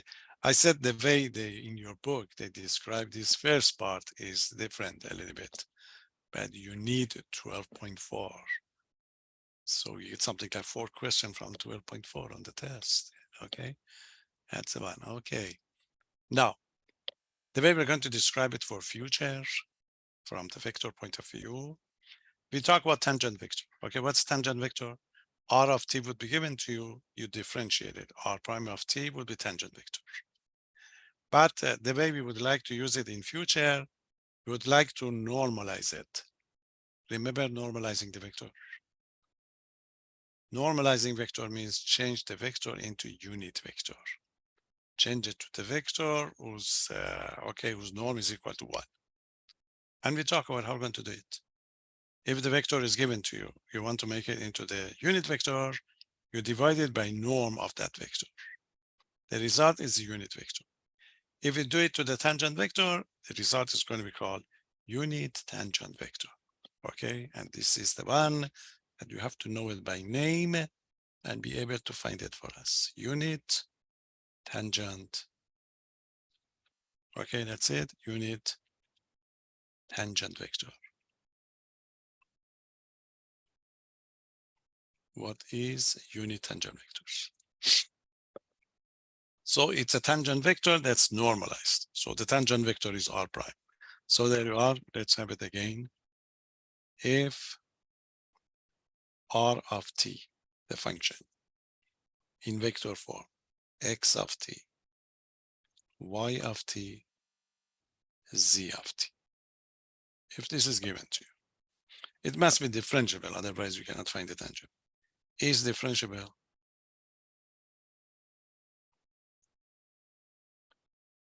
Differentiable with one condition. The condition is r prime is never zero with, because you want to normalize it, r prime of t is not equal to the zero for all, okay, all values of t, values of t. Since you want to divide it, so you want to make sure that it's not zero. If this is going to be the case now, then the tangent vector or the unit tangent vector, then okay, then the unit tangent vector, the unit tangent vector, we have a special notation for it, is denoted by t of t. Anytime you see this notation in calculus or from now on, we mean unit tangent vector. You must know it right away. Okay, and is defined by, this is a tangent. You see the tangent vector is r prime. If you want to normalize it, you divide it by the norm of the r prime, okay? So this is it, t of t is equal to the tangent vector r prime of t, normalize it, divided by the norm of the r prime of t. You know that the norm of this vector is 1.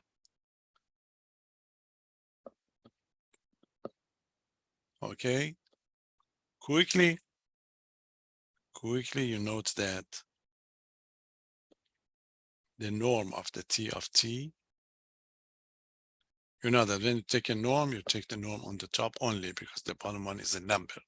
So they will cancel out. So this norm is equal to 1. That's why we call it unit tangent vector. Any question? So a vector would be given, we ask you to find the unit tangent vector. You find the r prime and you divide by norm of r prime, you get it.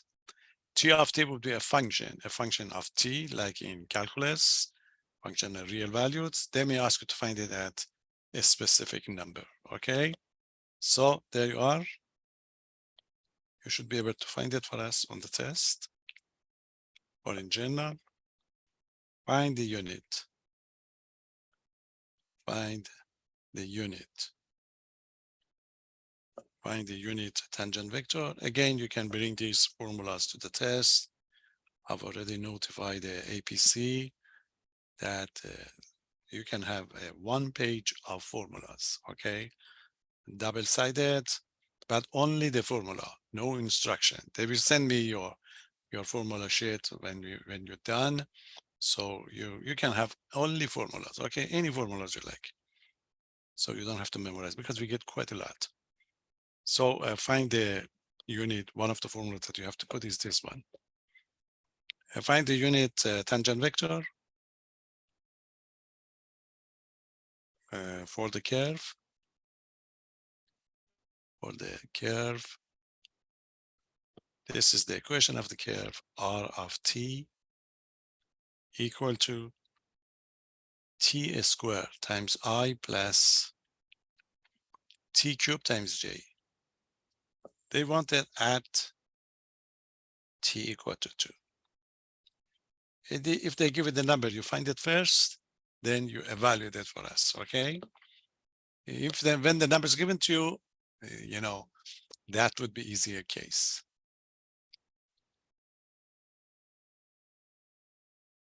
Cannot be 0.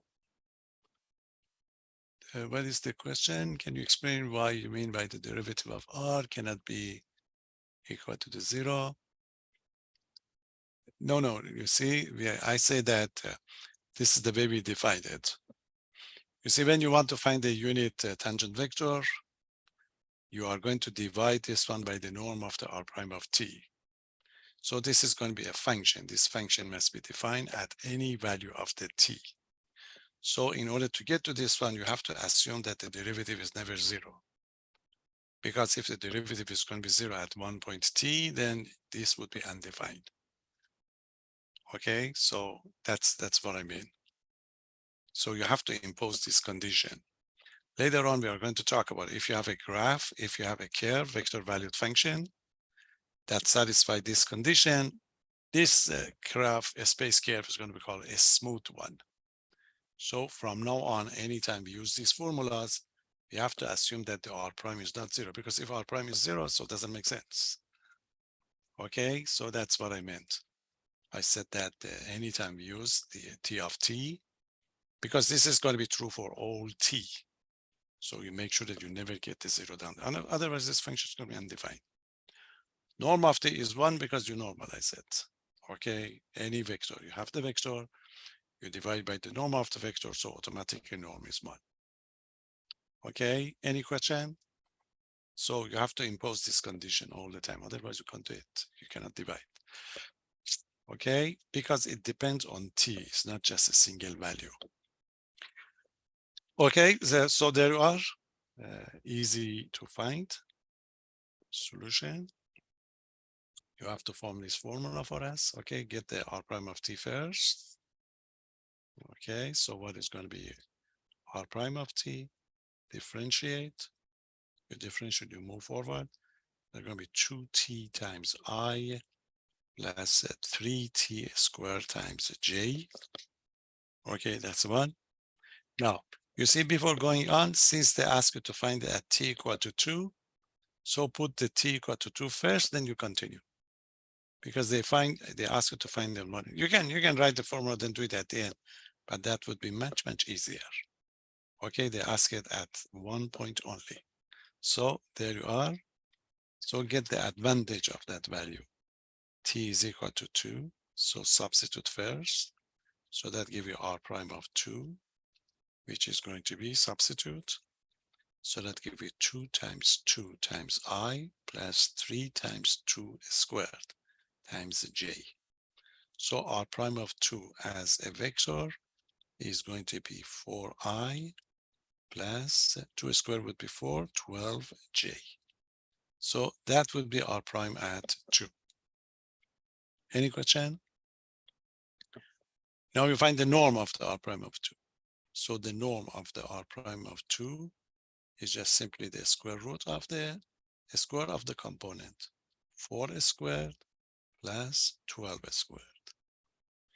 4 squared would be 16. 12 squared would be 144. 144, which is 160. We don't use calculator to decimal to give a decimal number. Okay, so the only thing you can do is 16 times 10, 16, radical 16 is 4. So the norm of the r prime of 2 is going to be 4 radical 10. Okay, so you want the unit vector at this value. So t of unit vector, t at 2, remember, is going to be r prime at 2 divided by the norm of the r prime of 2. So r prime at 2 is this vector. So that give you,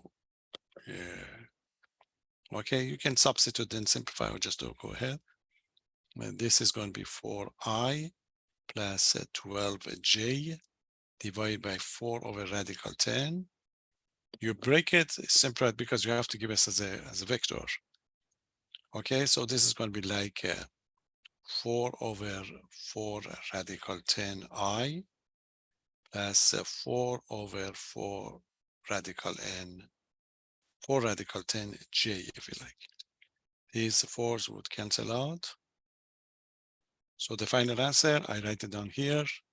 So t of 2 is going to be 1 over radical 10i, okay, plus Sorry, that's a 12. So this is going to be 12.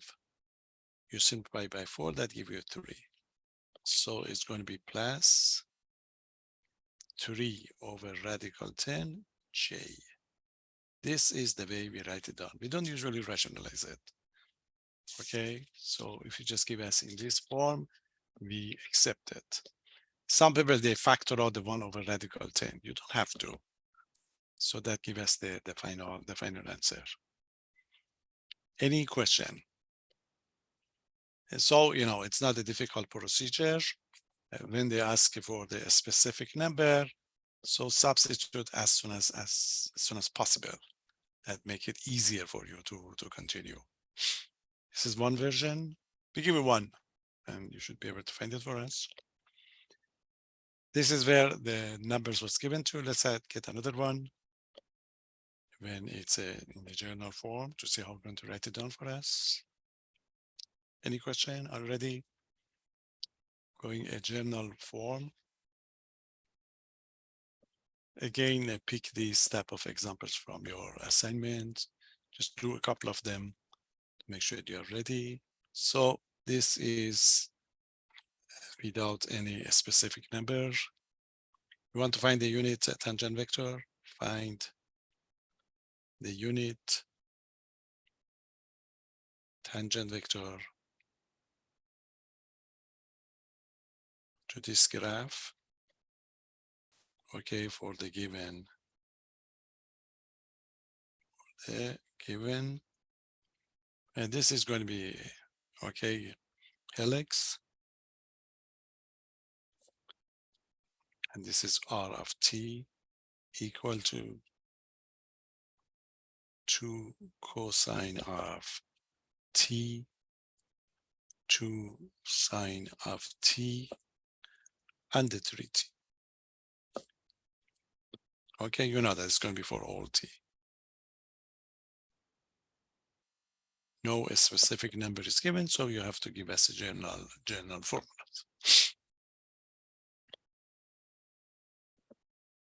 Okay, are you ready? You know that you have to find the r prime of t, norm of the r prime of t, and you divide. Solution. You find the tangent vector and you normalize it. That's all we do. So r prime. Differentiate if of a cosine negative sine, negative 2 sine t. Differentiate 2 cosine t if of a 3t3. You say that's a tangent vector. No numbers are given to it, just go on as is. Find the norm, then normalize it. Norm of the r prime of t is equal to square of the first one, negative 2 sine t squared, 2 cosine t squared, plus 3 squared. So go on. 2 squared would be 4 sine square of the t, 4 cosine square of the t, plus 9. It can be simplified in the case of the helix. You know that you factor out the 4, so the leftover is going to be cosine square, sine square, you simplify it. It's always the case for the helix. So the 4 times. You can do it right away. I explain it. Sine squared, cosine square of the t, and this is 9. You know that sine square plus cosine square is equal to 1. So that will give you radical 4 plus 9. You simplify it first, then 4 and 9 would be 13. Okay, so that's going to be the norm. Question. Normalize it. That give you t of t. So t of t is equal to the r prime of t over the norm of the r prime of t. The way we do it is a substitute for the norm first. That's the way it's popular. Okay, that give a radical 13. You know that this is a number, so it's like 1 over radical 13 r prime of t. This is one way we look into it. Now we substitute for the r prime of t. So it's going to be equal to the 1 over radical 13, bring the vector r prime, -2 sine of t, 2 cosine t, and 3. So the multiplied radical 3, 1 over radical 13 inside, and then you're done. So t of t as a vector is going to be the first part, -2 over radical 13 sine. Okay, sine. The second part is going to be 2 over radical 13 cosine. And the last part is going to be 3 over radical 13. Again, we keep it as is. We don't rationalize. So that gives you, the tangent, unit tangent vector. As you can see, is a function. It's a function of t. You can differentiate it. Okay, you can find the first derivative, second derivative to work with this one. So if any specific number given, you have to evaluate it. But at this point, and nothing to be done. Okay, any question? So that is the unit tangent vector. Okay, so you get the graph. You are going to have the graph. Then you get the tangent line at any point. So you get the tangent line over here. So this is the first vector question. Now what's going to be the next? The next one for application in physics and in this course, you see if you have a graph, you see this is a situation we're going to have so far. You see that's going to be the x, y, z. And this is the function that we have, okay? Your function is r of t. And this is going to be the curve, if you like. So what we did so far, you know that your function will be at different times. The function is going to be at a different position. Okay, these are the one. So the one that we did so far, we talk about the tangent line. You see at a specific point, for example, we get the tangent line over here. So this is going to be a kind of a tangent line or the unit tangent line that we have so far. Okay, what's the question? And this is going to be the one. Okay, I'm going to explain this one. Let me explain this one and I just move it down more. So what we are going to do, the next step is going to be, you see this is the tangent line. At this point, you can have a vertical line. You can have a line which is going to be perpendicular to the tangent line. This line is going to be called normal line. So that would be normal vector. Okay, normal vector. So this is going to be a vector that's going to be used later on in application in physics of this function. All of them are going to be used. Okay, so the next step is what's going to be the normal line. Okay, where do you want? This is it. Are you done? Or do you wanted more? Is that going to be the one? Okay. Okay. So so what we did so far, we just get this red one, the tangent line. So we are going to get what is going to be the normal line to get this function. Now let's say we're going to define the normal line. I've already talked about this one for you, and I told you that we are going to question you.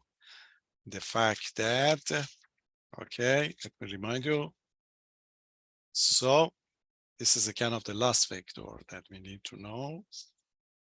So you get one question finding the unit tangent vector and the unit normal vector. So what's going to be unit?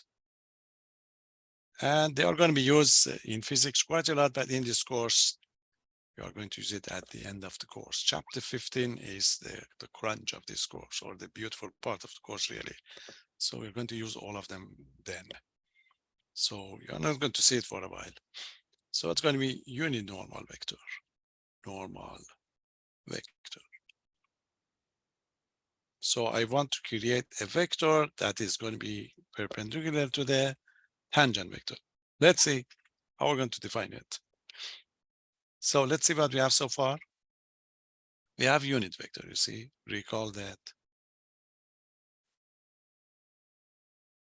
we have the t of t. That's a tangent vector, okay? R prime of t over the norm of the R prime of t. Okay, that's going to be the one.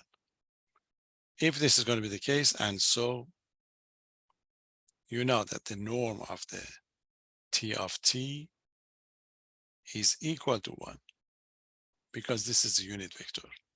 Remember, I proved this one the other day for you, but I can prove it again. That if the norm of the vector is a constant, if the norm of the vector is constant, remember that vector t of t is going to be perpendicular to the t prime of t. So this is how I'm going to find the normal. But I'm going to prove it again. We may ask you to prove this one. I told you the other day. So if you square it, so I just prove it once more for you. So the norm of the t of t squared is 1 because it's going to be just 1 squared. But the norm squared is dot product. Remember, dot product. Differentiate both sides. So just to remember this one. Differentiate both sides. This side, you want to differentiate it, you have to use the product rule. Remember, derivative of the first times second. I'll write it down for you. This is the way I think about it. So I want to differentiate both sides, prime, 1 prime. I use the product rule here, derivative of the first times second, second first, t prime of t times t of t plus derivative of a second times first, same thing, t prime of t times t of t. Okay, and derivative of 1 is 0. But these two are the same. So 2t prime of t times t of t is equal to the 0. Okay, so this means t prime of t times t of t is 0. So this means both of them are going to be orthogonal. Okay, so this means, in particular, this means t prime of t. T prime of t is perpendicular or is orthogonal to the unit tangent vector. Tangent vector t of t. Remember, I was looking for a vector that is going to be perpendicular to the t of t. I find it. Okay, I find it. So t prime of t is going to be called normal vector. T prime of t is called the normal vector. Normal vector. Okay, so t prime of t is going to be normal vector, but I would like to normalize it. If you normalize this one, the result is going to be called unit normal vector. Okay, so the unit normal vector. Unit normal vector. Unit normal vector is going to be denoted by notation. Anytime in calculus you see this notation, that means a unit normal vector. N of t. That's the notation that we use for the unit normal vector, and is defined by is going to be, you see, t prime of t is going to be normal vector. You normalize it, you divide this one by norm. So this is the formula. N of t is going to be equal to the t prime of t divided by norm of the t prime of t. This is the formula for the, okay, this is going to be the formula for the unit normal vector. Okay, so we have a tangent vector, which is t of t. Okay, the tangent vector, which is going to be a t of t. Remember, we find this one by working through the tangent vector. We normalize it, that give you unit tangent vector. Since it's unit, norm of the t of t is 1. So quickly that gives you the idea that there is orthogonal vector. That orthogonal vector is going to be t prime of t, normal vector, you normalize it, and you get this one right away. A specific case is a circle. See, I talked about it the other day. So look at the circle. And this is going to be, if this is going to be the tangent one, you know that there is a theorem in the circle that will tell you that if this is going to be a tangent line, that the ray just passing through the origin is always perpendicular to the tangent line. This is the one that, you have it, this is r prime of t in circle, and this is simply the radius. So what we did really, we create something similar for any curve. Okay, so we just create this one for any curve you like, that give you the idea of the normal vector. Okay, I just you see, just for the record, and this is going to be the x, y, and z.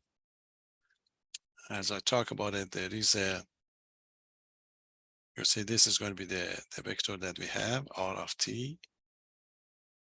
We move it around, and that would create a curve for us. Okay, that's going to be a curve. So over this curve, you are going to have a tangent line. Okay, this is going to be the tangent line, or t of t. Now we find out that we can find a normal vector. So that would be n of t. Okay, when you move in physics, the directional one, and if you work with the position function, the derivative would be the velocity, the second derivative would be the acceleration. So they do quite a lot. There are some of them in your book, but we are not going to cover it. You can read it for yourself if you are going to be interested in this type of problem. Do we have to sketch anything on the test? No. No, we can use your calculator, but you don't have any sketching so far. This just gives you an idea of what is going on. So your challenge is to find this. You've got to be patient a little bit, because you know that you have to find the t of t, the t prime. You have to differentiate it. That t of t is not all the time nice. So they may give you to find it at some specific numbers if they want to be nice to you. Okay, so then be ready for it. In physics, they cross multiply this t of t and the n of t, and they call it binormal. We're not going to use it, just for your information. In physics, they get the cross product of these two together. You know that the cross product is going to be a vector that's going to be perpendicular to the both of them. So that give you, they call it the binormal vector. So we are not going to use it, there are applications in physics, but we may ask to find it. But we give you the formula, if you want to ask it, to find it.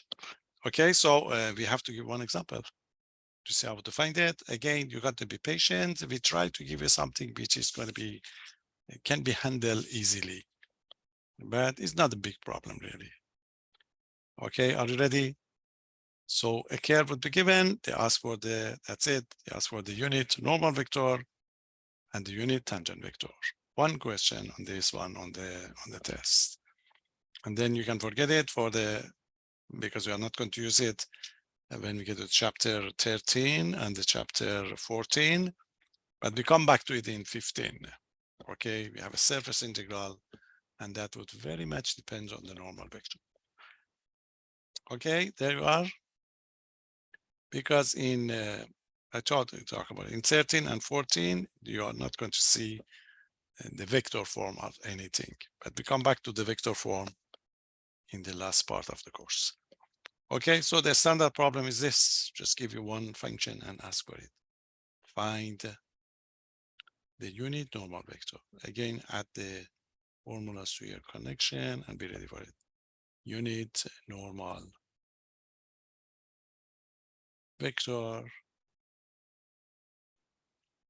for the curve. Again, this is helix because that's easy to handle. So that would be cosine of the t, sine of the t, and the t. But they wanted to do it at t equal to pi. When the numbers are given, that's make it easier to handle. Okay, not difficult, but it takes times to know to go through this. But be patient, just bring your formula and patiently just go through it. There you are, unit normal vector. You know the formula. Let's remind ourselves the formula and make sure bring the correct formula on the test. Remind ourselves that what we want to do, note that we want the normal vector.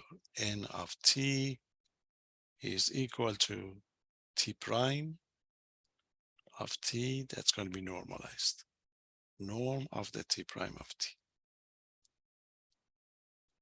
So you have to start with the r of t, r prime of t to get to that part. Okay, so find the r prime of t first. R prime of t. Differentiate. You have a cosine negative sine. If you have a sine cosine, u of t is 1. That's r prime.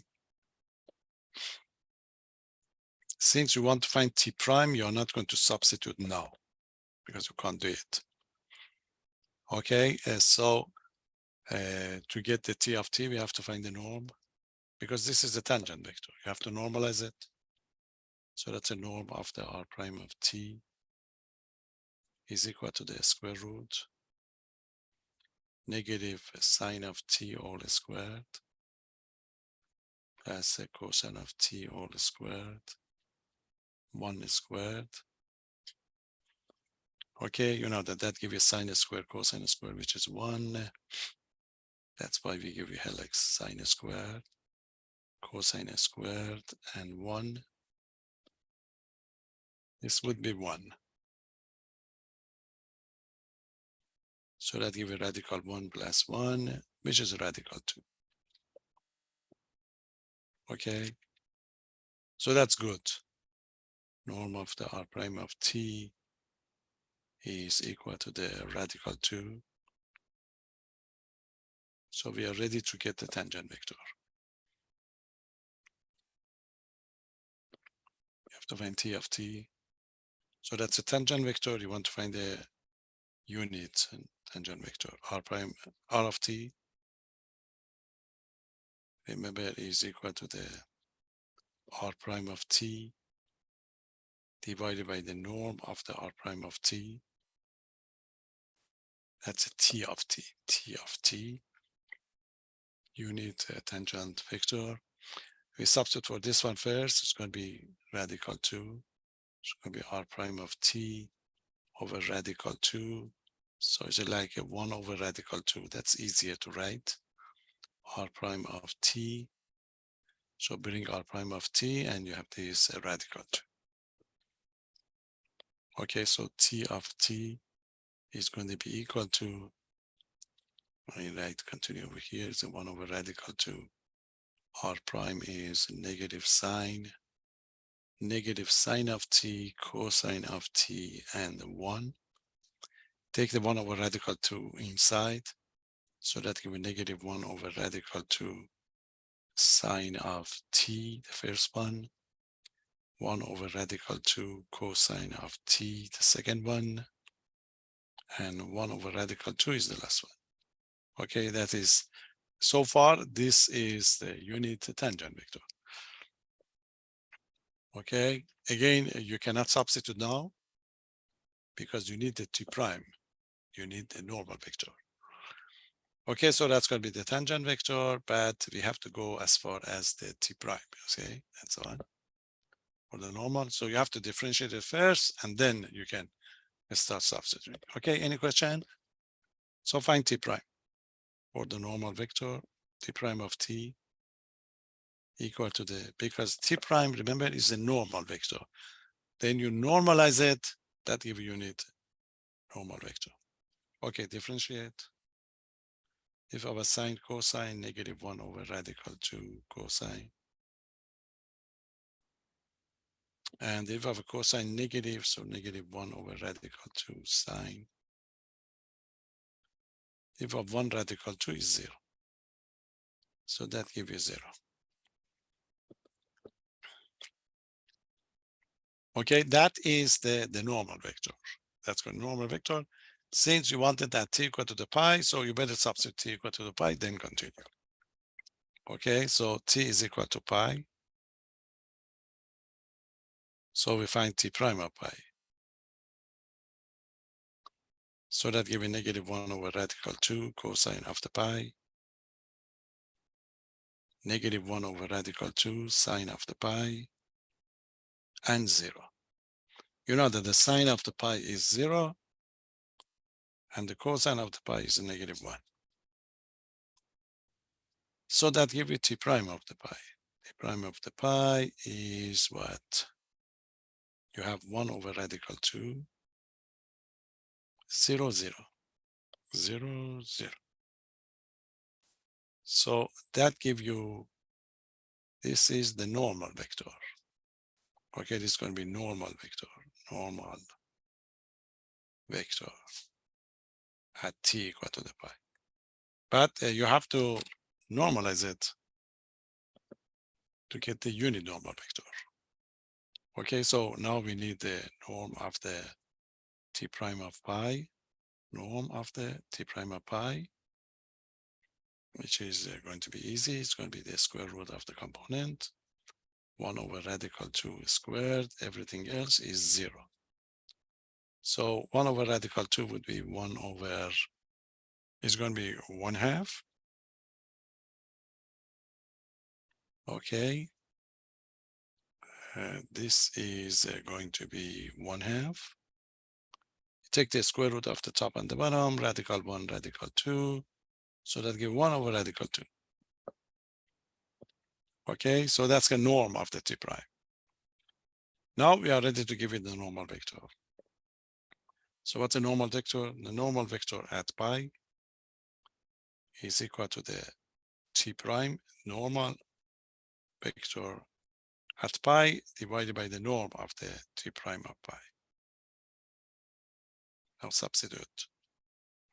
Norm of the t prime is 1 over radical 2, and the top one is your, okay, your vector. Your vector is 1 over radical 2, 0, 0, divided by 1 over radical 2. So use the reciprocal of the radical 2, which is 1 over radical 2 would be radical 2 times 1 over radical 2, 0, 0. Multiply inside. If you multiply inside, radical 2 and radical 2 would be simplified. So that gives you 1, 0, 0. So that's it. That gives you the normal vector, unit normal vector for the helix, which is 1, 0, 0. Okay, as you can see, it takes time to find it. This is easy function, but we just give you one to be able to handle it. And when we get in future, talk about it. In future, you use it as a name. There is in a context that you are going to use it, the normal vector is already there. Okay, so nothing to worry about. But it's not bad to get this through. Okay, so make sure you have, you arrange your time. With a normal vector, it takes a little more time to find it, but it's not a big deal really. You have the formula, it's just algebra. Just put them together to get your result. Okay, any question? So that gives you a better idea of the property of this function, okay, and the reason that we need this function. Why we cannot normalize it first and then plug in? Because that's easier. Okay, that's easier. You can do that. Okay, because if you want to normalize it first, you see, you have to stay with this function. Look at this one. So when a number is given to you, you should appreciate it. And that means they are nice to you. Okay, because otherwise it takes time, really. You see, this is the one. You have to find the norm and then divide by the norm. There is one in your practice one. I go over it tomorrow, then you will see why this is, you should appreciate it when the numbers are, are there, and to give you those numbers. Okay, so this is a situation that we are going to have with these problems. So we're done with almost done with this 12 point. That was a 12.4. There is one more concept. We have a couple of more, a little bit more time. If you just, I can do this one tomorrow, or just give you the formula to see what is going to be the things that we have to consider. Okay, it should be easy. Yeah. Yeah, I mean, in this case, it's easy. Yeah, you can do it. You can do it, no problem. For helix, you see, anytime you see the helix, that's easiest case. You can do quite a lot with the helix. Okay, so yes, you can do that one if you like. But if it's going to be anything else, I suggest the evaluation. But it's your choice to do whichever you feel more comfortable. Okay, so let's just give you a little bit of the last idea that we have.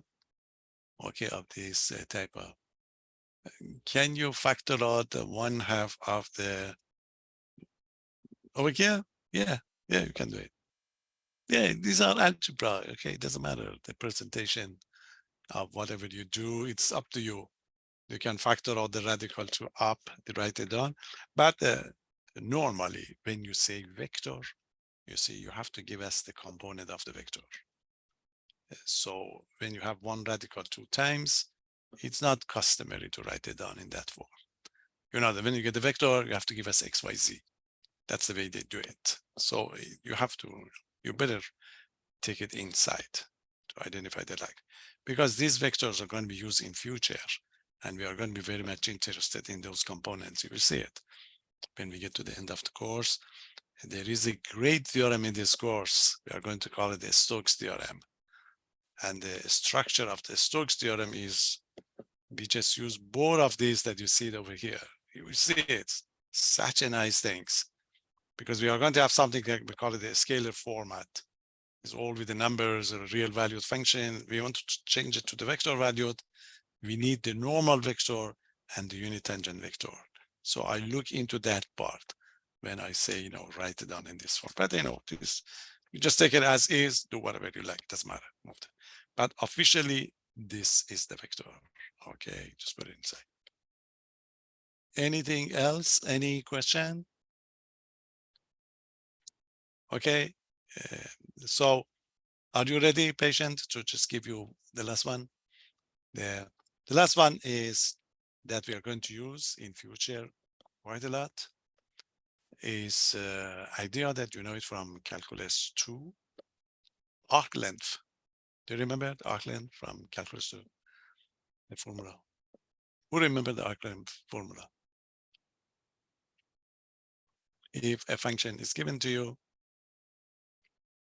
okay, y equal to f of x, how are we going to find the arc length of that function? Let's just give you the formula that we will give us enough time for tomorrow to be able to, to get times to review. So let's give you this last application of this vector valued function, arc length. You see the integrations that we're going to do in future, we are going to call it the line integrals. The line integral means you integrate, you see in calculus 1, when you integrate, you move along the x-axis. You integrate from 1 to 2. But the integral that we are going to be interested in is going to be in different directions. For example, if you want to travel from here to San Diego, you have different choices. You can go through the 15 or you can go through the 5. So in that part, the length of those distance that we're going to have are going to be very much important for us. So that's why we need this one. We talk about it, but we are not going to use it again until when we get to the chapter 15. So let's remind you the formula if you can a little bit. So refreshing your memory, and we finish it probably tomorrow. Let's recall from calculus 2. Recall that if you have a function y equal to the f of x is a differentiable function,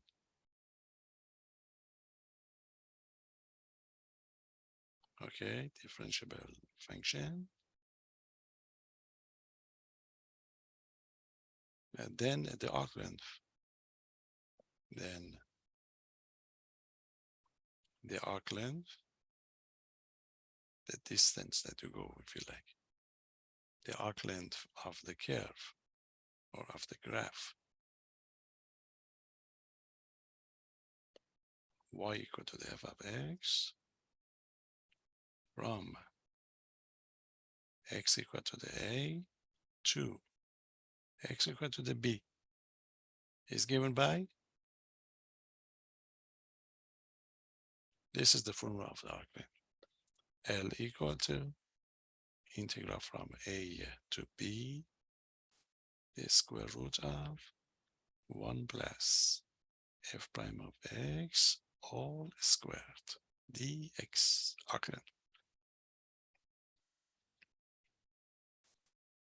Okay, remember the way you find it is, this is a curve, and this is the point A, and this is the point B. You want to travel from A to B, the arc length, this is going to be the arc length, the length of this arc. And the way you did in calculus 2, we just estimated, you see, we estimated by this line segment or the polygon. We find these portions, remember, we put them together and we take the limit, and that gives us the arc length. Okay, so there is another way to write it down. Note that sometimes we use y prime for that one. Okay, L is equal to integral from a to b. Okay, the square root of 1 plus y prime all squared. Okay, dx. So this is the way we do it for the ordinary function. Okay. So the way we do it, sometimes we write this one as dy dx. Okay, and we write it down in this format. Okay. So I think that would be enough. I don't want to give you too much. To just refresh your memory, we come back tomorrow and we do it. We change this one to the R of t, and then we get that arc length formulas. Okay. So we finish it tomorrow.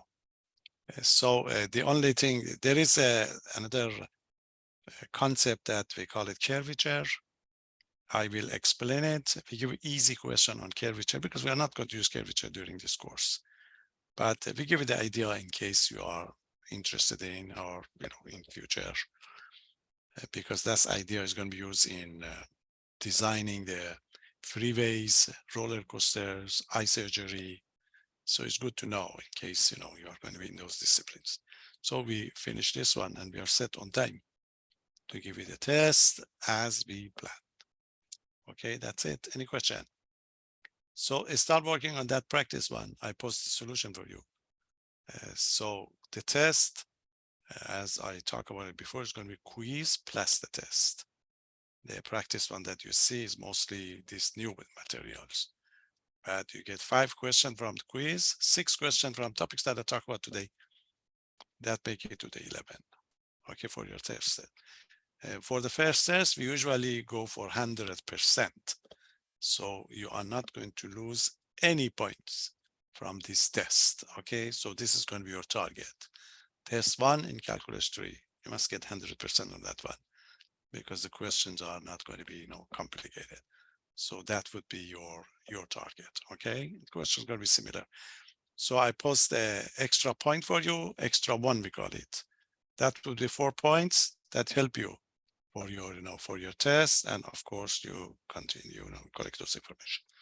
So, okay, that's it. See you tomorrow. Any question? So let me know if you have any question. I'll grade your quiz tonight, and I'll post it quickly with the solution to see what's going on.